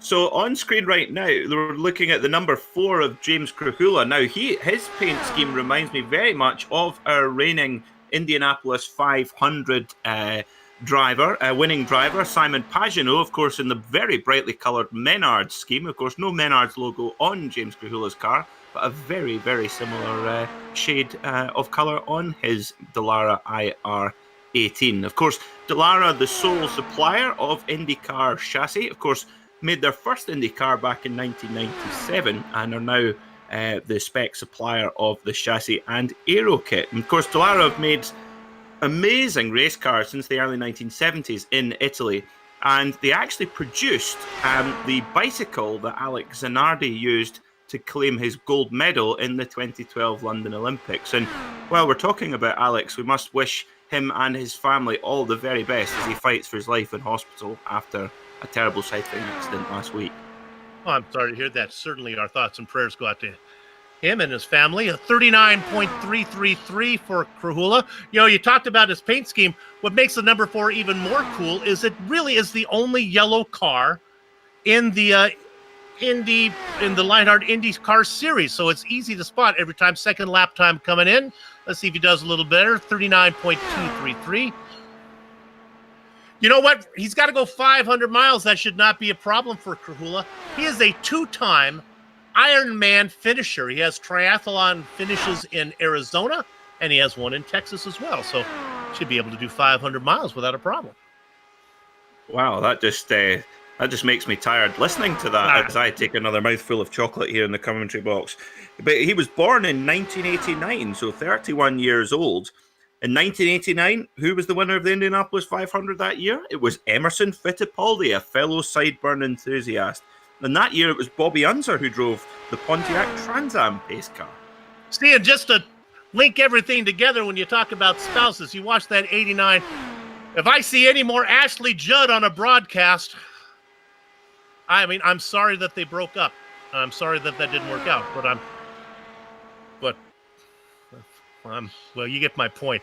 Next one coming in, a 39.195. Well, at least you won't have a sore backside from sitting on the fence, Soup, that's for sure. That's true. This might be a decent time here. This could be the 230 mark as he comes in a 39.162. No, that's not quite there, but nevertheless, boy, you know what? These times are really so fast before him. He's only going to be down the order down there right behind Jay Brandt. There's not many logos on Krahula's car, but he did have one logo on there, our sponsor, HyperX, so top marks for him. Now it's the number 26 of Tyler Graff in the LPM Thumbs Up Dallara. Tyler claims that he owns 30 to 40 Green Day t-shirts. That's probably 29 to 39 more than he needs. I mean, that's it's out there on the track right now.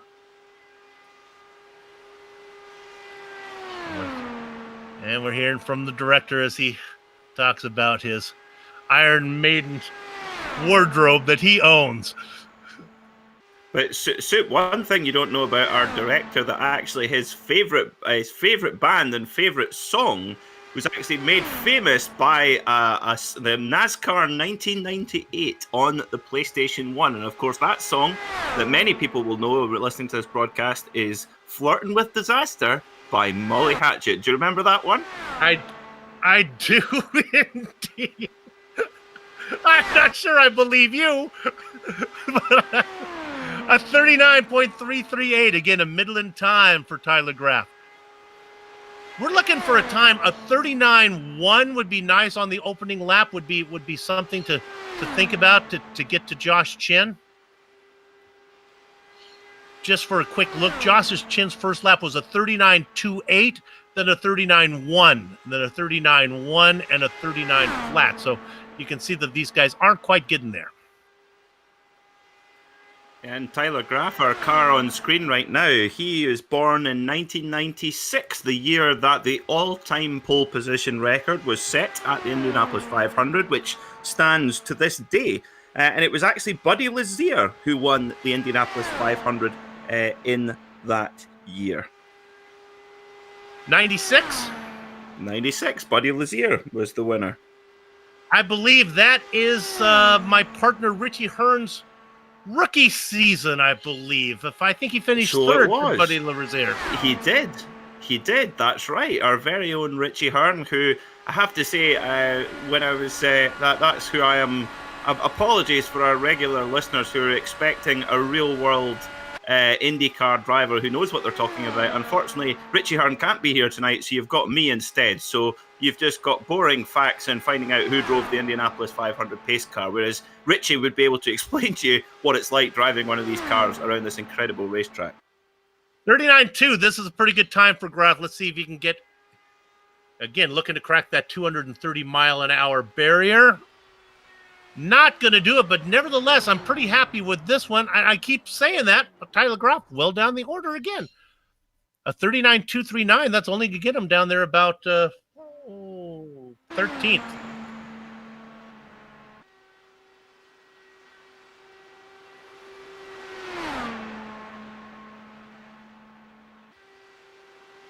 As we have Ron Hacker going to go ahead and take the track, we'll get a second to talk about Tyler Graff. Tyler? How's it feel out there? Oh, it's James Krahula. It's not Tyler Graff. Hey, Tyler's a good-looking dude. I have no problems being confused with him. Talk about the track real quick. Is there anything I need to know going into 1, going into 3? What's the story? Feel good? It is getting hot and slick out there, so that is the times are going to be even more difficult to really put down a fast lap here now at this point. So unless we get some cloud cover, I think that the times are just going to get slower and slower from here on out. But if you see that cloud, I think it's going to be pretty interesting. Now, I thought they tried to make the track temperature as static as they could, but I guess, do you think it's the cars that are heating up the track, or is just the sun just pounding down on it for, minute after minute? It's just the, when you have, there's only so much control that you really have in iRacing since the updates. Those updates are incredibly cool, but it's incredibly difficult for stuff like this. So you're really dealing with real world situations. So you're dealing with stuff that you're going to have in real life. So the track's always going to get hotter. Now you could, take away every single variable possible. There's going to be, the track's going to keep getting hotter. If the cloud comes over, that's going to make a big difference. So, you try to control as much as you can. And I think that Lionheart did a fantastic job with that, but you just have these things in the sim now that you're going to have to always deal with.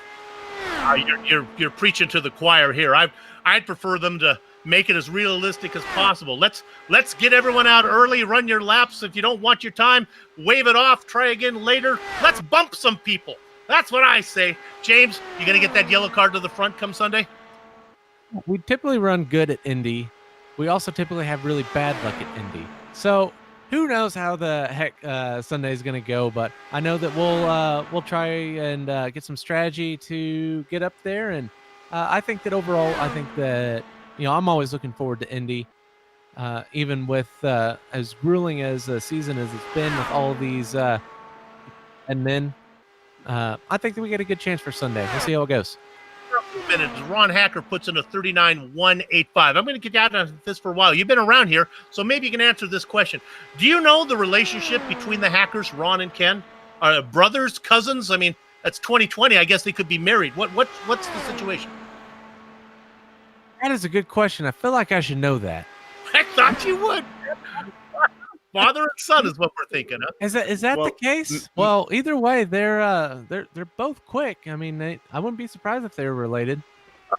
On the spot there, and sorry about that. A 39.169 for Ron. It's going to be about in the middle. James, good luck. We'll see you on Sunday. All right, see you guys Sunday. Stoop, I think Ron Hacker might be the father as well, because Ron was born in 1961 and has one pole position from 108 starts in the Lionheart Series. And here's son Ken Hacker in the number 24 coming out to set his qualifying time. Well, that's refreshing. That's a load off my mind there from the other possibilities it could have been.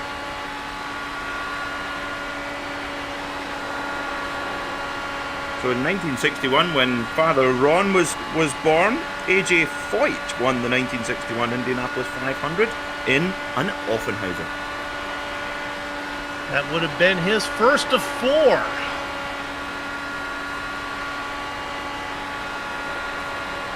Now we're getting the information that they are brothers. All right.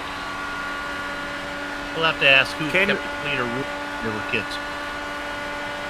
Ken is the much newer member to the Lionheart Series. Ken only has 36 starts to his brother Ron's 108, but has already claimed his first top 5 in this incredibly competitive series. And you'll see in his right-hand mirror there, running the HyperX logo, our sponsor for this event. So thanks to Ken for that in his 24 car. In his last lap, a 39.397.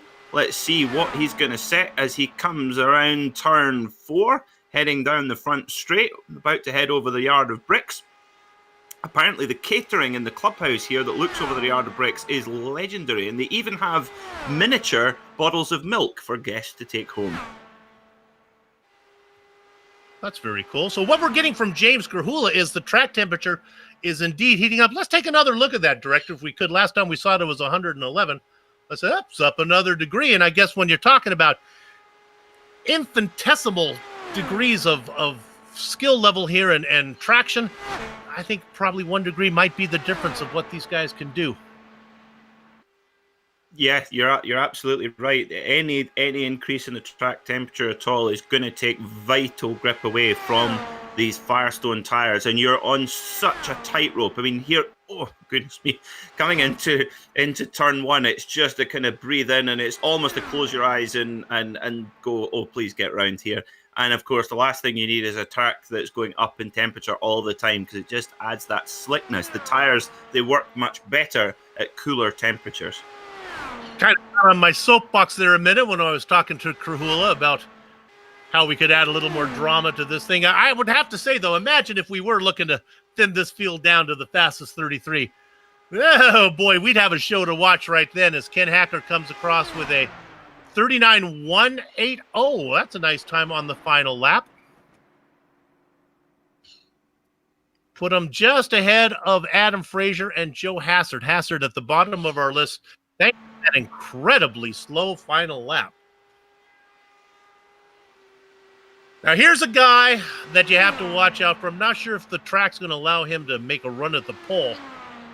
But when it comes to Sunday, this guy is a real threat to win. Of course, I'm talking about Connor Harrington. Yep, Connor won the 2016 iRacing Indy 500. A very fine achievement indeed for our number 44 driver here on this lovely dark blue car on screen. He's had 4 race wins in the Lionheart IndyCar Series. Born in 1993, a year that Emerson Fittipaldi won the Indianapolis 500. Ayrton, we're going to watch closely on this one, on this first lap, and see how it fares. Boy, he gets it really up high on the wall, brings it right down, gets the left sides on the white line, brings it all the way out, trying not to scruff off any speed. The first lap time coming in, let's see if it's something to worry about.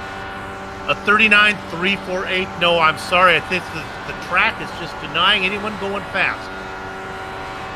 So you'll see there the carbon fiber steering wheel on the screen here, and you'll see Cosworth at the top, just beside the shift lights above the number 6 there. Of course, Cosworth, a legendary engine tuner. Of course, the Cosworth DFV powering the Lotus 79 that we use in the Lionheart Retro Series. But Cosworth set up by Keith Duckworth and Mike Costin, and sits 5th on the all-time engine record here at the Indianapolis 500. In fact, won 10 races in a row from 1978 to 1987. A 39.224, a little faster for Harrington, but not close to Josh Chin. You know, Harrington claims to have bowled 6 perfect 300 games in bowling. That's something I find hard to believe. My Uncle Vinny bowled a 300 game one time, and the officials came in and took it away from him because they said that the lane wasn't oiled properly as the third lap time went in. It's getting very close to the wall for Harrington. It comes in. Will it count? It does, a 39.191. Of course, cousin Vinny, when he bowled in a minus 273 racing glove because he liked the feel of that. It's that breathable poly spandex that really helped you to bowl those perfect games. Well, the one perfect game that he had before they took it away.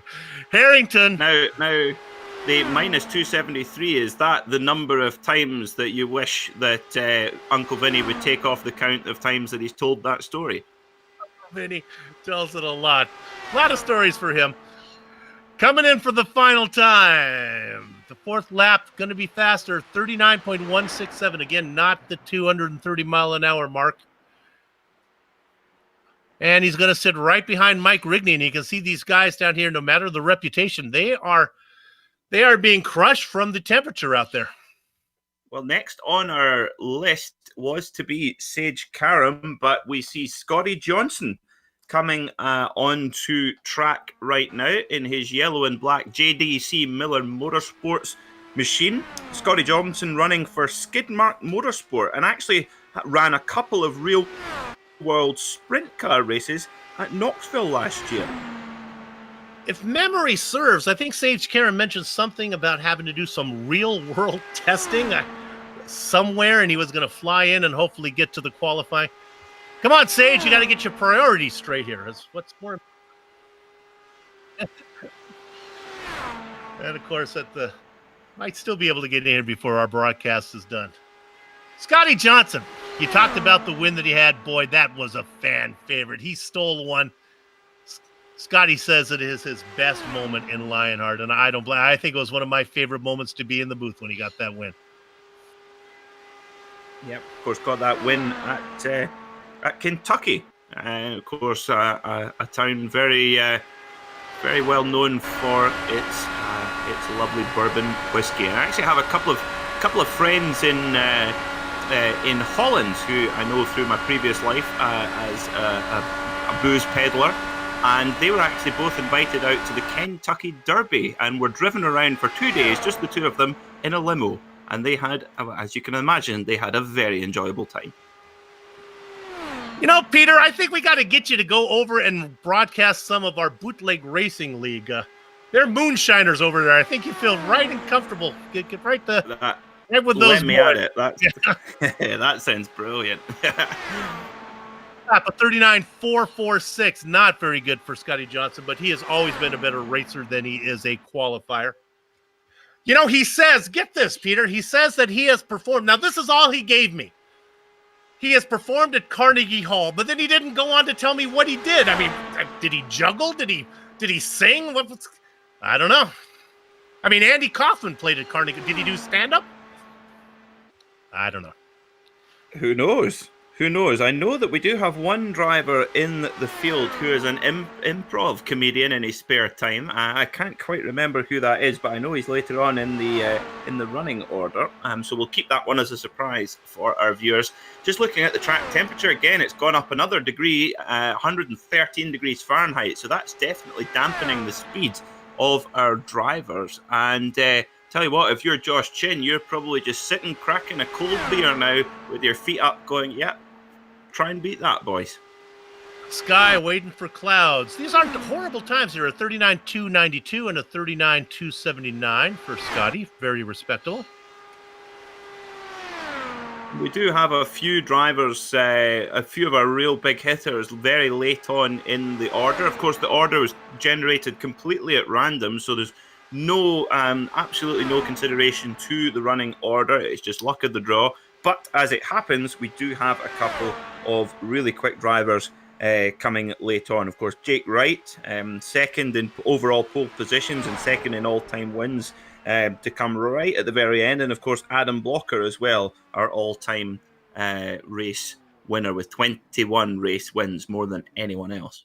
When Sean Ambrose was my partner in the booth with him when we were doing Lionheart races, we called many a race that Jake Wright was just dominating. He is very, very good. It's great to have Jake back here. Two-time champion. Jake Wright, very good at turning left. Is this George Anzaldo? It is.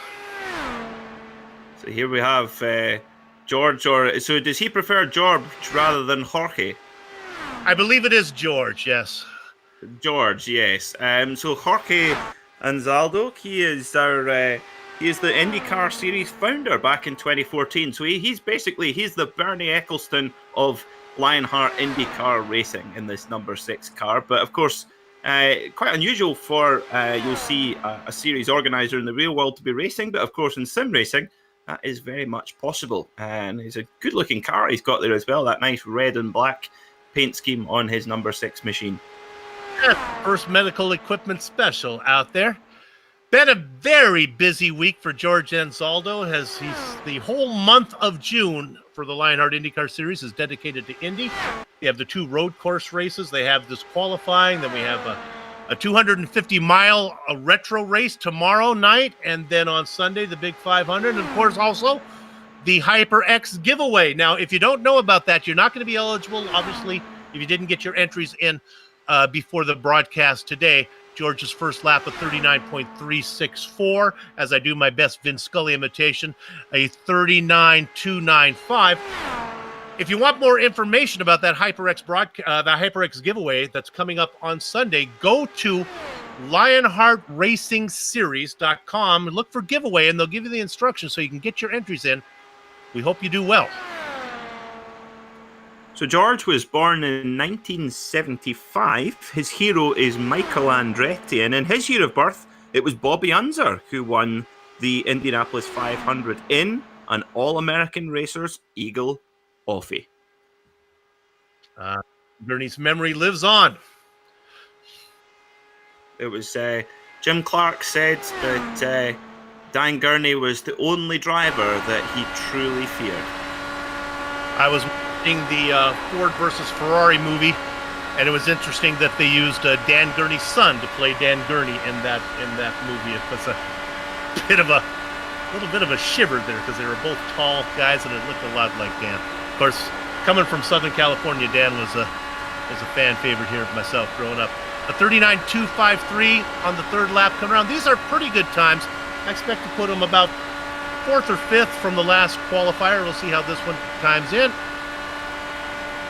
Dan was a very, very special man, achieved so much in his career, both as a driver, team owner, designer. There's nothing you can't say about Dan Gurney, but he used to run, of course, Willie T. Ribbs, who was the first ever African American drivers to qualify for the Indianapolis 500, which he did so with Derek Walker. But Willie T. Ribbs also drove for Dan Gurney in sports car racing, and actually at the Rolex 24 one year, Willie actually left the circuit while it was his teammates were taking care of business in their Toyota.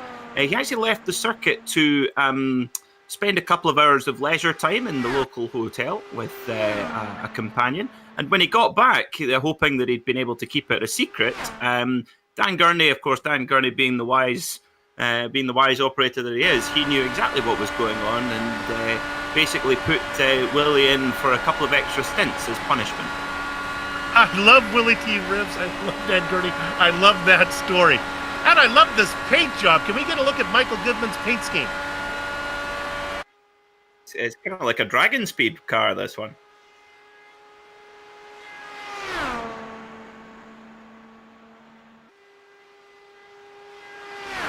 Beautiful stars and stripes out there. Certainly is. Number 99. Funnily enough, the number 99 ran, we've just had a Jorge on screen. The number 99, of course, run by Jorge Lorenzo in the MotoGP World Championship. So Michael Goodman, next up now. He's had 74 races in Lionheart, but 28 of those have been top 5 finishes, but he's yet to win. So he's had, more than a third of his races finished in the top 5, but no wins. So he must be desperate to get to victory lane. And what better way to do it than if he could do that on Sunday in the Indianapolis 500? That's a way better driver than the win total would indicate. I believe he does have a win in the Retro Series, which he clutches onto with great esteem. A 39.213 for his second lap.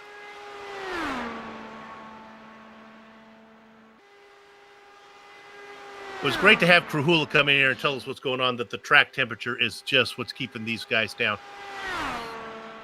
Yeah, and it's gone up again, Soup. It's 114 degrees Fahrenheit. I have to say it's a while since I've seen a track temperature so high. So the track will just be getting slicker and slicker. And really, it gets to a point where the drivers, they've just got to just accept it and just do what they can. Because if you push over the line, obviously you end up in a big wreck and working from the back. I have to say, I'm slightly surprised, Soup, that we haven't had any wrecks so far, because you're really walking the tightrope of grip in these cars, and you can easily run to the wall on exit. But our drivers, it just shows you the quality of driver that we have here in the Lionheart IndyCar Series.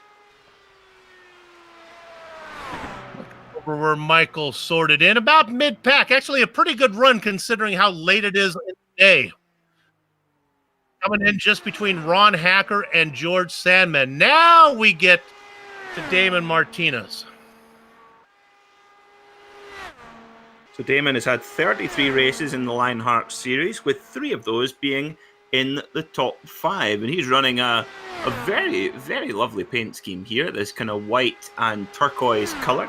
Kind of reminds me, it's almost like an alternative Marlboro livery, actually, if you were to switch the red for turquoise. He's running in the SKM machine, the number 3. Of course, a number very, very famous in oval racing, but of course in the stock car world rather than the open wheel world. Sponsor on the side of the car looks to read Gut Slapper. I'm not quite sure what that could be. I'm probably not seeing that right. I think I am. Somebody can go ahead. It's an extra piece of immersion equipment, so you can have a butt kicker underneath you and you can have a gut slapper on top.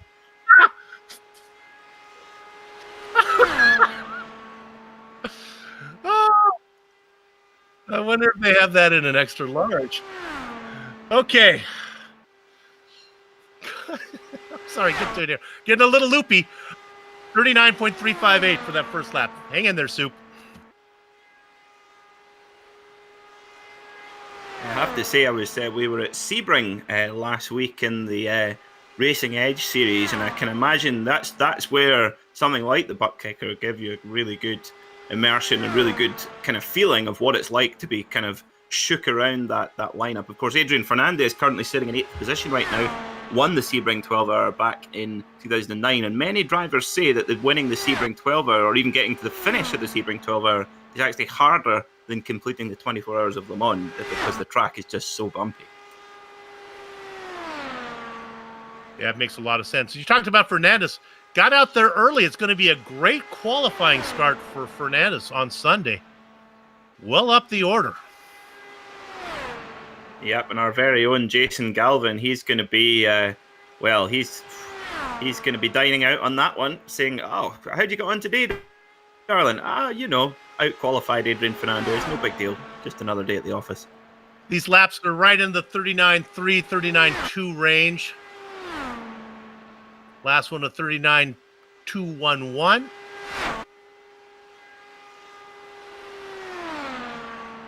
That translates out to be about 229 miles an hour and a half miles an hour. Final lap for Martinez. Very fun driver to watch. Was a little frisky when he first came onto the scene. He's mellowed a bit now.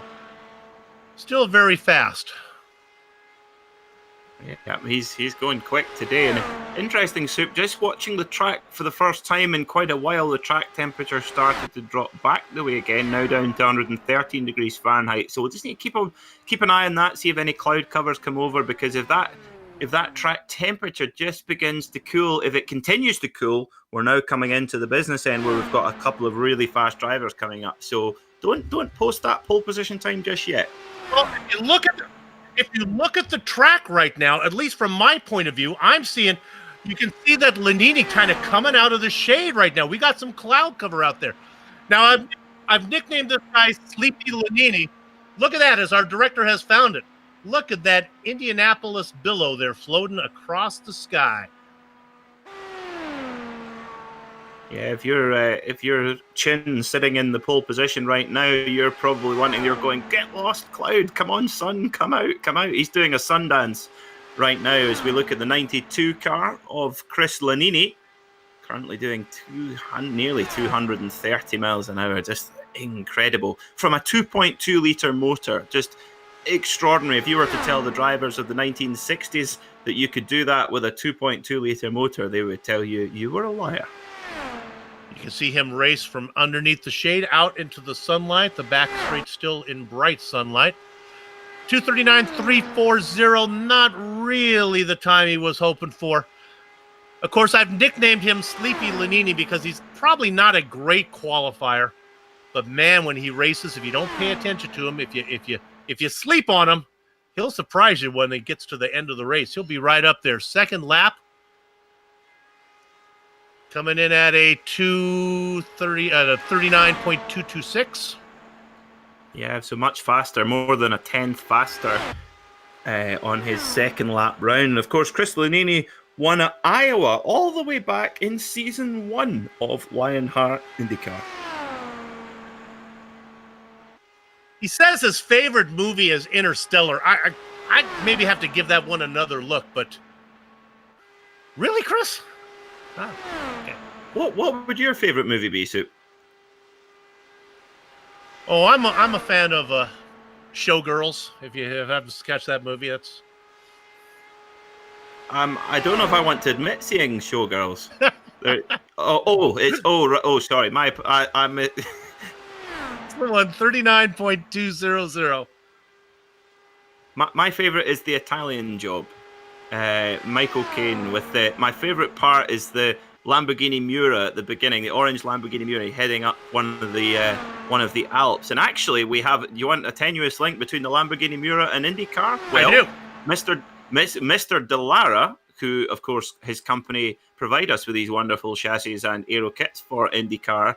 Mr. Dallara actually worked for Lamborghini at that time and was on the team. The very young team that developed and produced the Lamborghini Miura. And of course, they developed it in only 7 months. And to me, still one of the most beautiful cars ever made. This was a good run for Chris Lanini. Nice job as he sits right behind Connor Harrington. Now, next up was supposed to be Brian Greenlee, but he came in and said that I believe his video card blew up or he had something, so the curse of Indianapolis strikes him. But there he is. He is on screen. So he's gone out to the store, he's bought himself a new video card, he's ripped his computer apart, shoved it in there, and what a typical Indianapolis Cinderella story to get the car out there into qualifying. I tell you what, Soup, I wouldn't be surprised now if he just goes and sticks it on pole for effect. I'm not dreaming, right? You were there with me when he told me that, right? That did happen. I was indeed. Yeah. And of course, Brian. I know now that I'm one point down on my notes here. So Brian Greenlee was born in 1987 when Al Unser won the 1987 Indianapolis 500 in, surprise, surprise, a Penske machine, but this time with a Cosworth engine. Of course, the Cosworth name still in IndyCar, not as an engine provider, but providing the electronics on that dashboard in front of you. Greenlee's first lap, a Midland 39.379.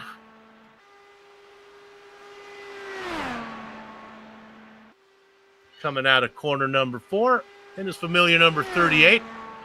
It's good to have Brian back here. He made the special effort to come in and talk to us. Said he wasn't going to be a race. I was a bit sad about that.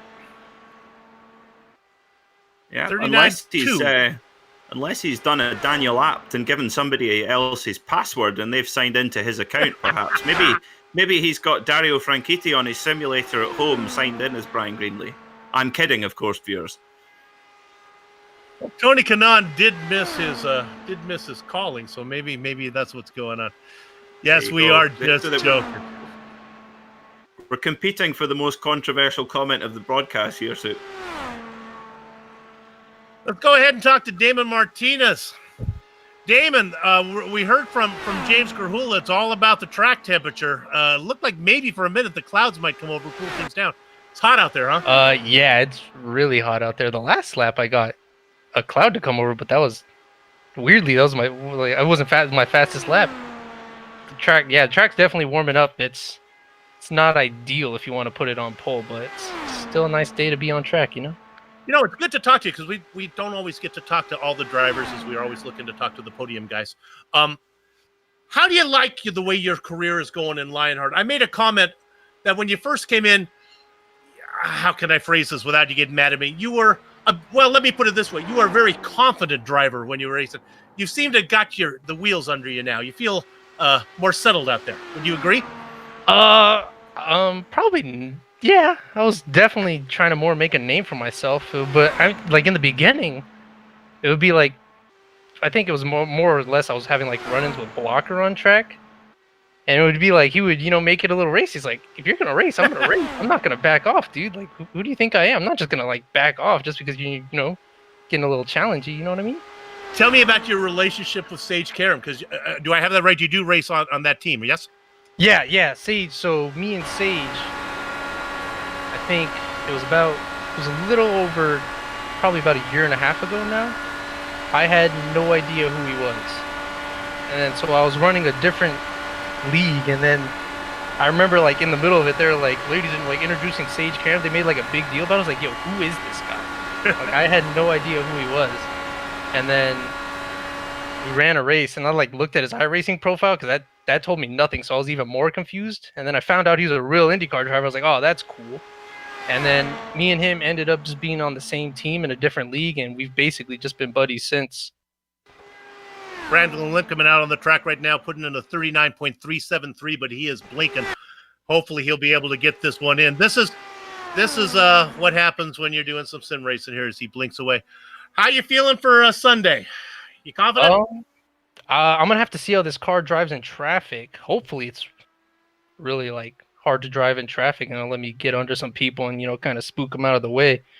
We're going to have to see. It's going to be a long race, 200 laps. I kind of hope I start in the back, if I'm being honest with you. I don't want to be up front. I don't like, kind of like Motegi. Like you saw Motegi, I qualified pole. Indeed.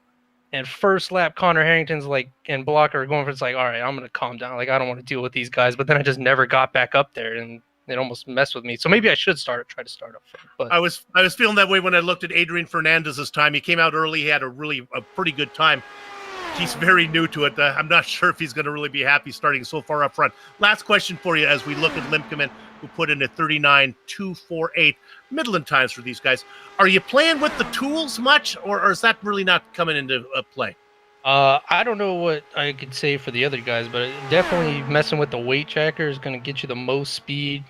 The roll bars, you can kind of set the car, but definitely the weight tracker is the best way to gain speed around here. It'll just help the car rotate and all. So everyone probably is running the same weight tracker at this point, but it's really just getting luck of the draw with the weather. But you're not changing it. Well, obviously we're only doing 4-lap runs, so I guess you're not doing a lot of change in your run. I'm gonna definitely have to do some practice, run the race trim, see how it is in traffic. That's where the most of the stuff, the weight tracker and stuff comes all in. We're gonna see. That's gonna make the race interesting. It'll definitely add some stuff, and it's really we're just gonna have to see how it goes. It's all it's anybody's game now. Limpkeman puts in very consistent times, a 39.373, then a 2:48, a 2:26, and a 2:18. All right, good luck, Damon. We'll see you on Sunday. We'll see how you do. Go ahead. I just want to, just thank, everybody who runs this league. George, I know he's real stressed out right now, but he does an amazing job running this league. He's the nicest guy we could have running this league at all. He's just a great dude. He puts his heart and soul into this league and everything. And then all the guys who running Kinsella, making the setup, Cordy, does the thing. Like, thanks to all them. Like, it was a little messed up tonight, but they're putting in his hard work, and they deserve to get some recognition too. Indeed, and they Lionheart, one of the best run series on iRacing, especially that we cover here on GSRC. Good luck Sunday. We'll keep an eye on you, man. All right. Hopefully, I get another interview with you guys Sunday when I do well. That would be good. Damon Martinez, look for him on Sunday. Brian Beard out there right now, Peter. Yeah, Brian Beard was our 39th scheduled runner. Does a little bit of kart racing in the real world, and of course running the number 5, which that number was where, funnily enough, Mario Andretti took to the Formula One World Championship in 1978 in a Lotus 79, the car we use in the Lionheart Retro Series. Now, Brandon Linkeman, he's set a time as well, but we were expecting Adam Blocker to run 38th before Brian Beard here on screen. So no Adam Blocker in qualifying. And of course, he's our most successful driver in Lionheart IndyCar history with 21 wins. He's the 2018 and 2019 champion, and also the 2018 champion of the Retro Series. So that is a big omission for Adam Blocker. So whether that's strategical, maybe we won't find out, but it could be that he's thinking maybe the pole's not on, so he's happy to start from the back. Who knows? What do you think, Sue?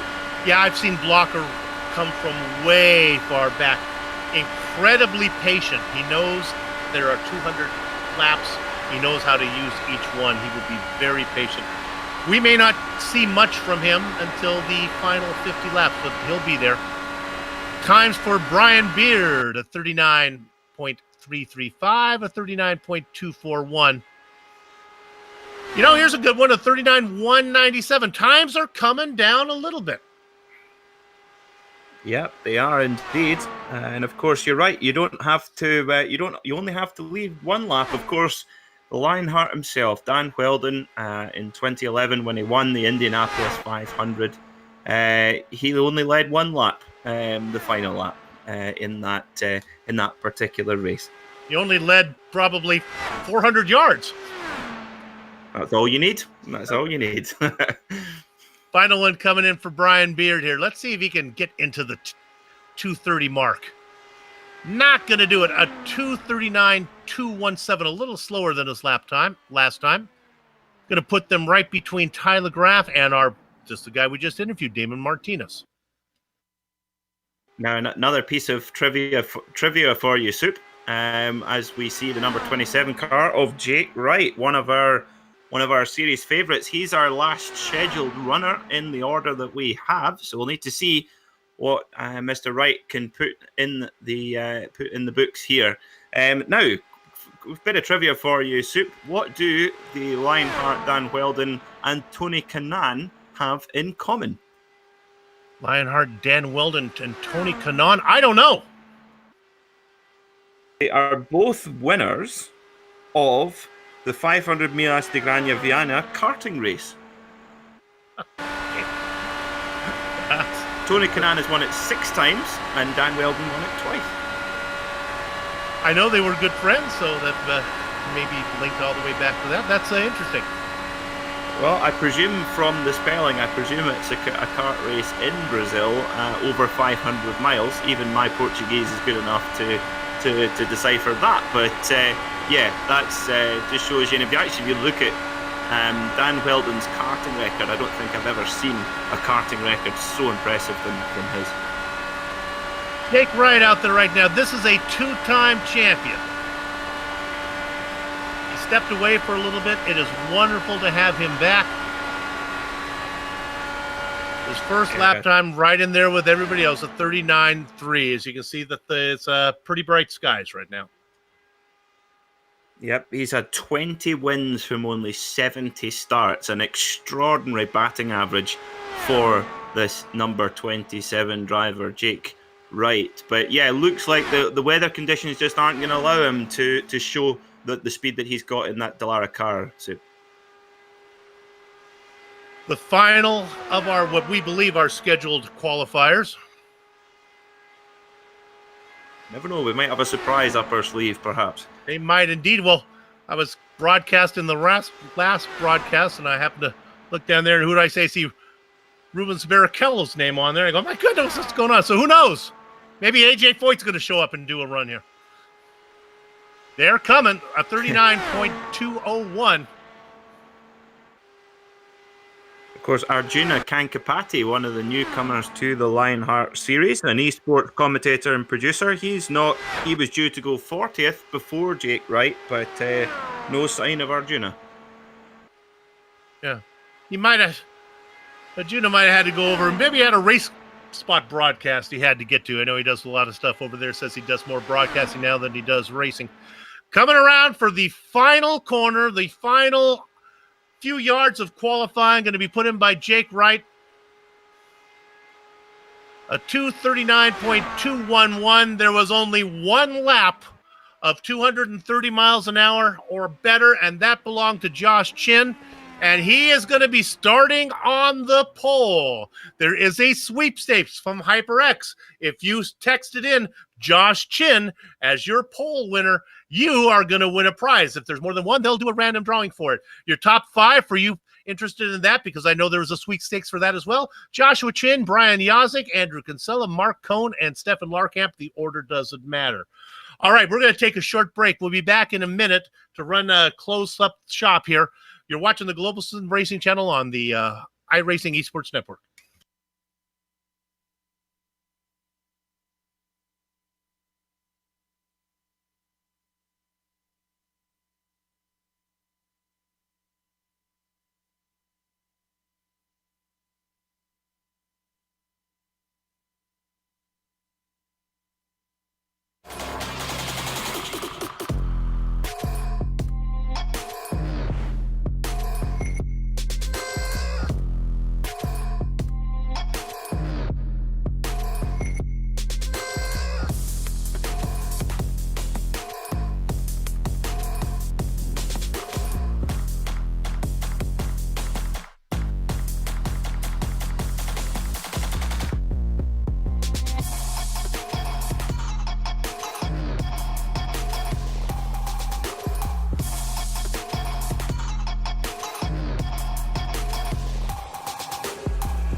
Welcome back to the Global SimRacing Channel, and coming your way on the iRacing Esports Network. And this is going to be what is this actually? This is the Sim Experience Victory Lane. No, it's not. I'm going to tell you what it is because I wasn't there. This is I don't know what it is. This is our post-race show brought to you by somebody that I'm not going to tell you about because it's been a long night. It's the HyperX post-race show. And we're going to run down the finishing order right now, but first I have to tell you about HyperX. And I would do that if I actually had it in the script. But trust me, I'm going to ad-lib it. HyperX, they've just got some quality equipment. You want yourself a headset. If you want to get to victory lane, you want to know what's going on, get yourself a HyperX set of headphones. It is really good.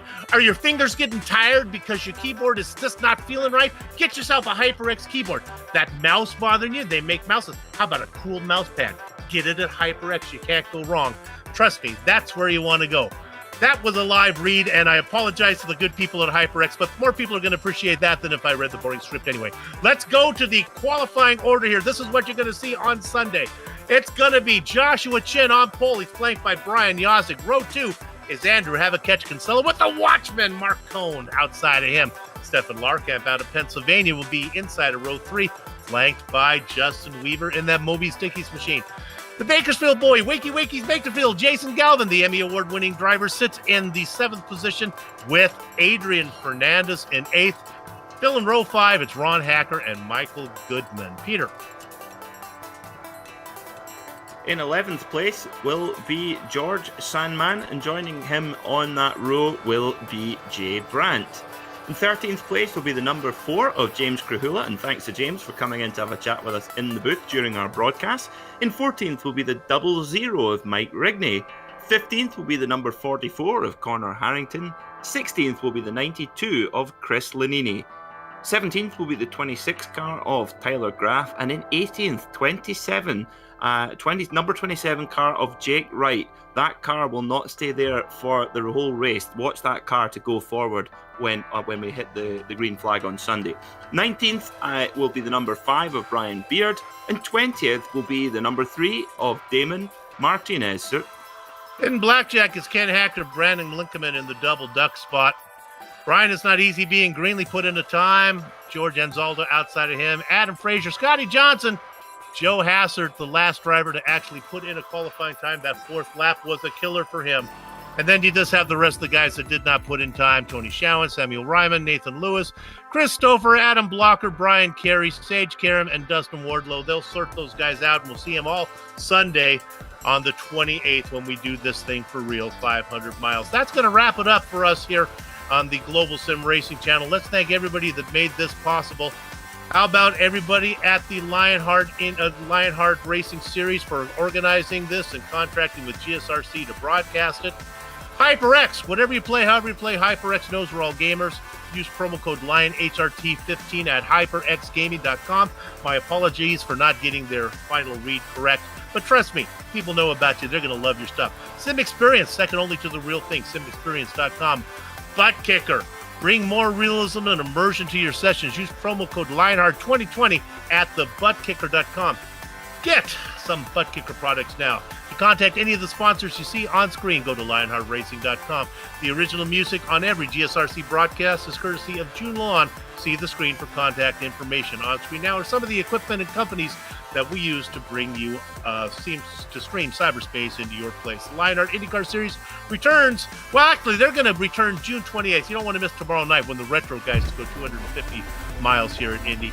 It's going to be the HyperX Indianapolis 500. GSRC and ISM will be there. We hope that you join us. If you'd like more information about us, you know what to do. It's globalsimracingchannel.com. Global Sim Racing. Do us on Facebook, Global Sim Racing Channel, Twitter at GSR Channel, and Instagram at GSRC_Graham. If you haven't done so already, become a YouTube subscriber. Go over to our YouTube page and hit the button. Looking for a great 4th of July gift? How about going to the GSRC merchandise store, gsrc.storenvy.com, 1E in store only. Finally, on behalf of the entire crew, and that would be Peter, Sean, and Doug, I'd like to thank all of you for watching, as it was indeed Joshua Chin who earns the pole for the coming Sunday's Indy 500, brought to you by HyperX. With that said, we're off to have fun from the castle. So until next time, good health, race clean, race hard, and we'll see you on the track.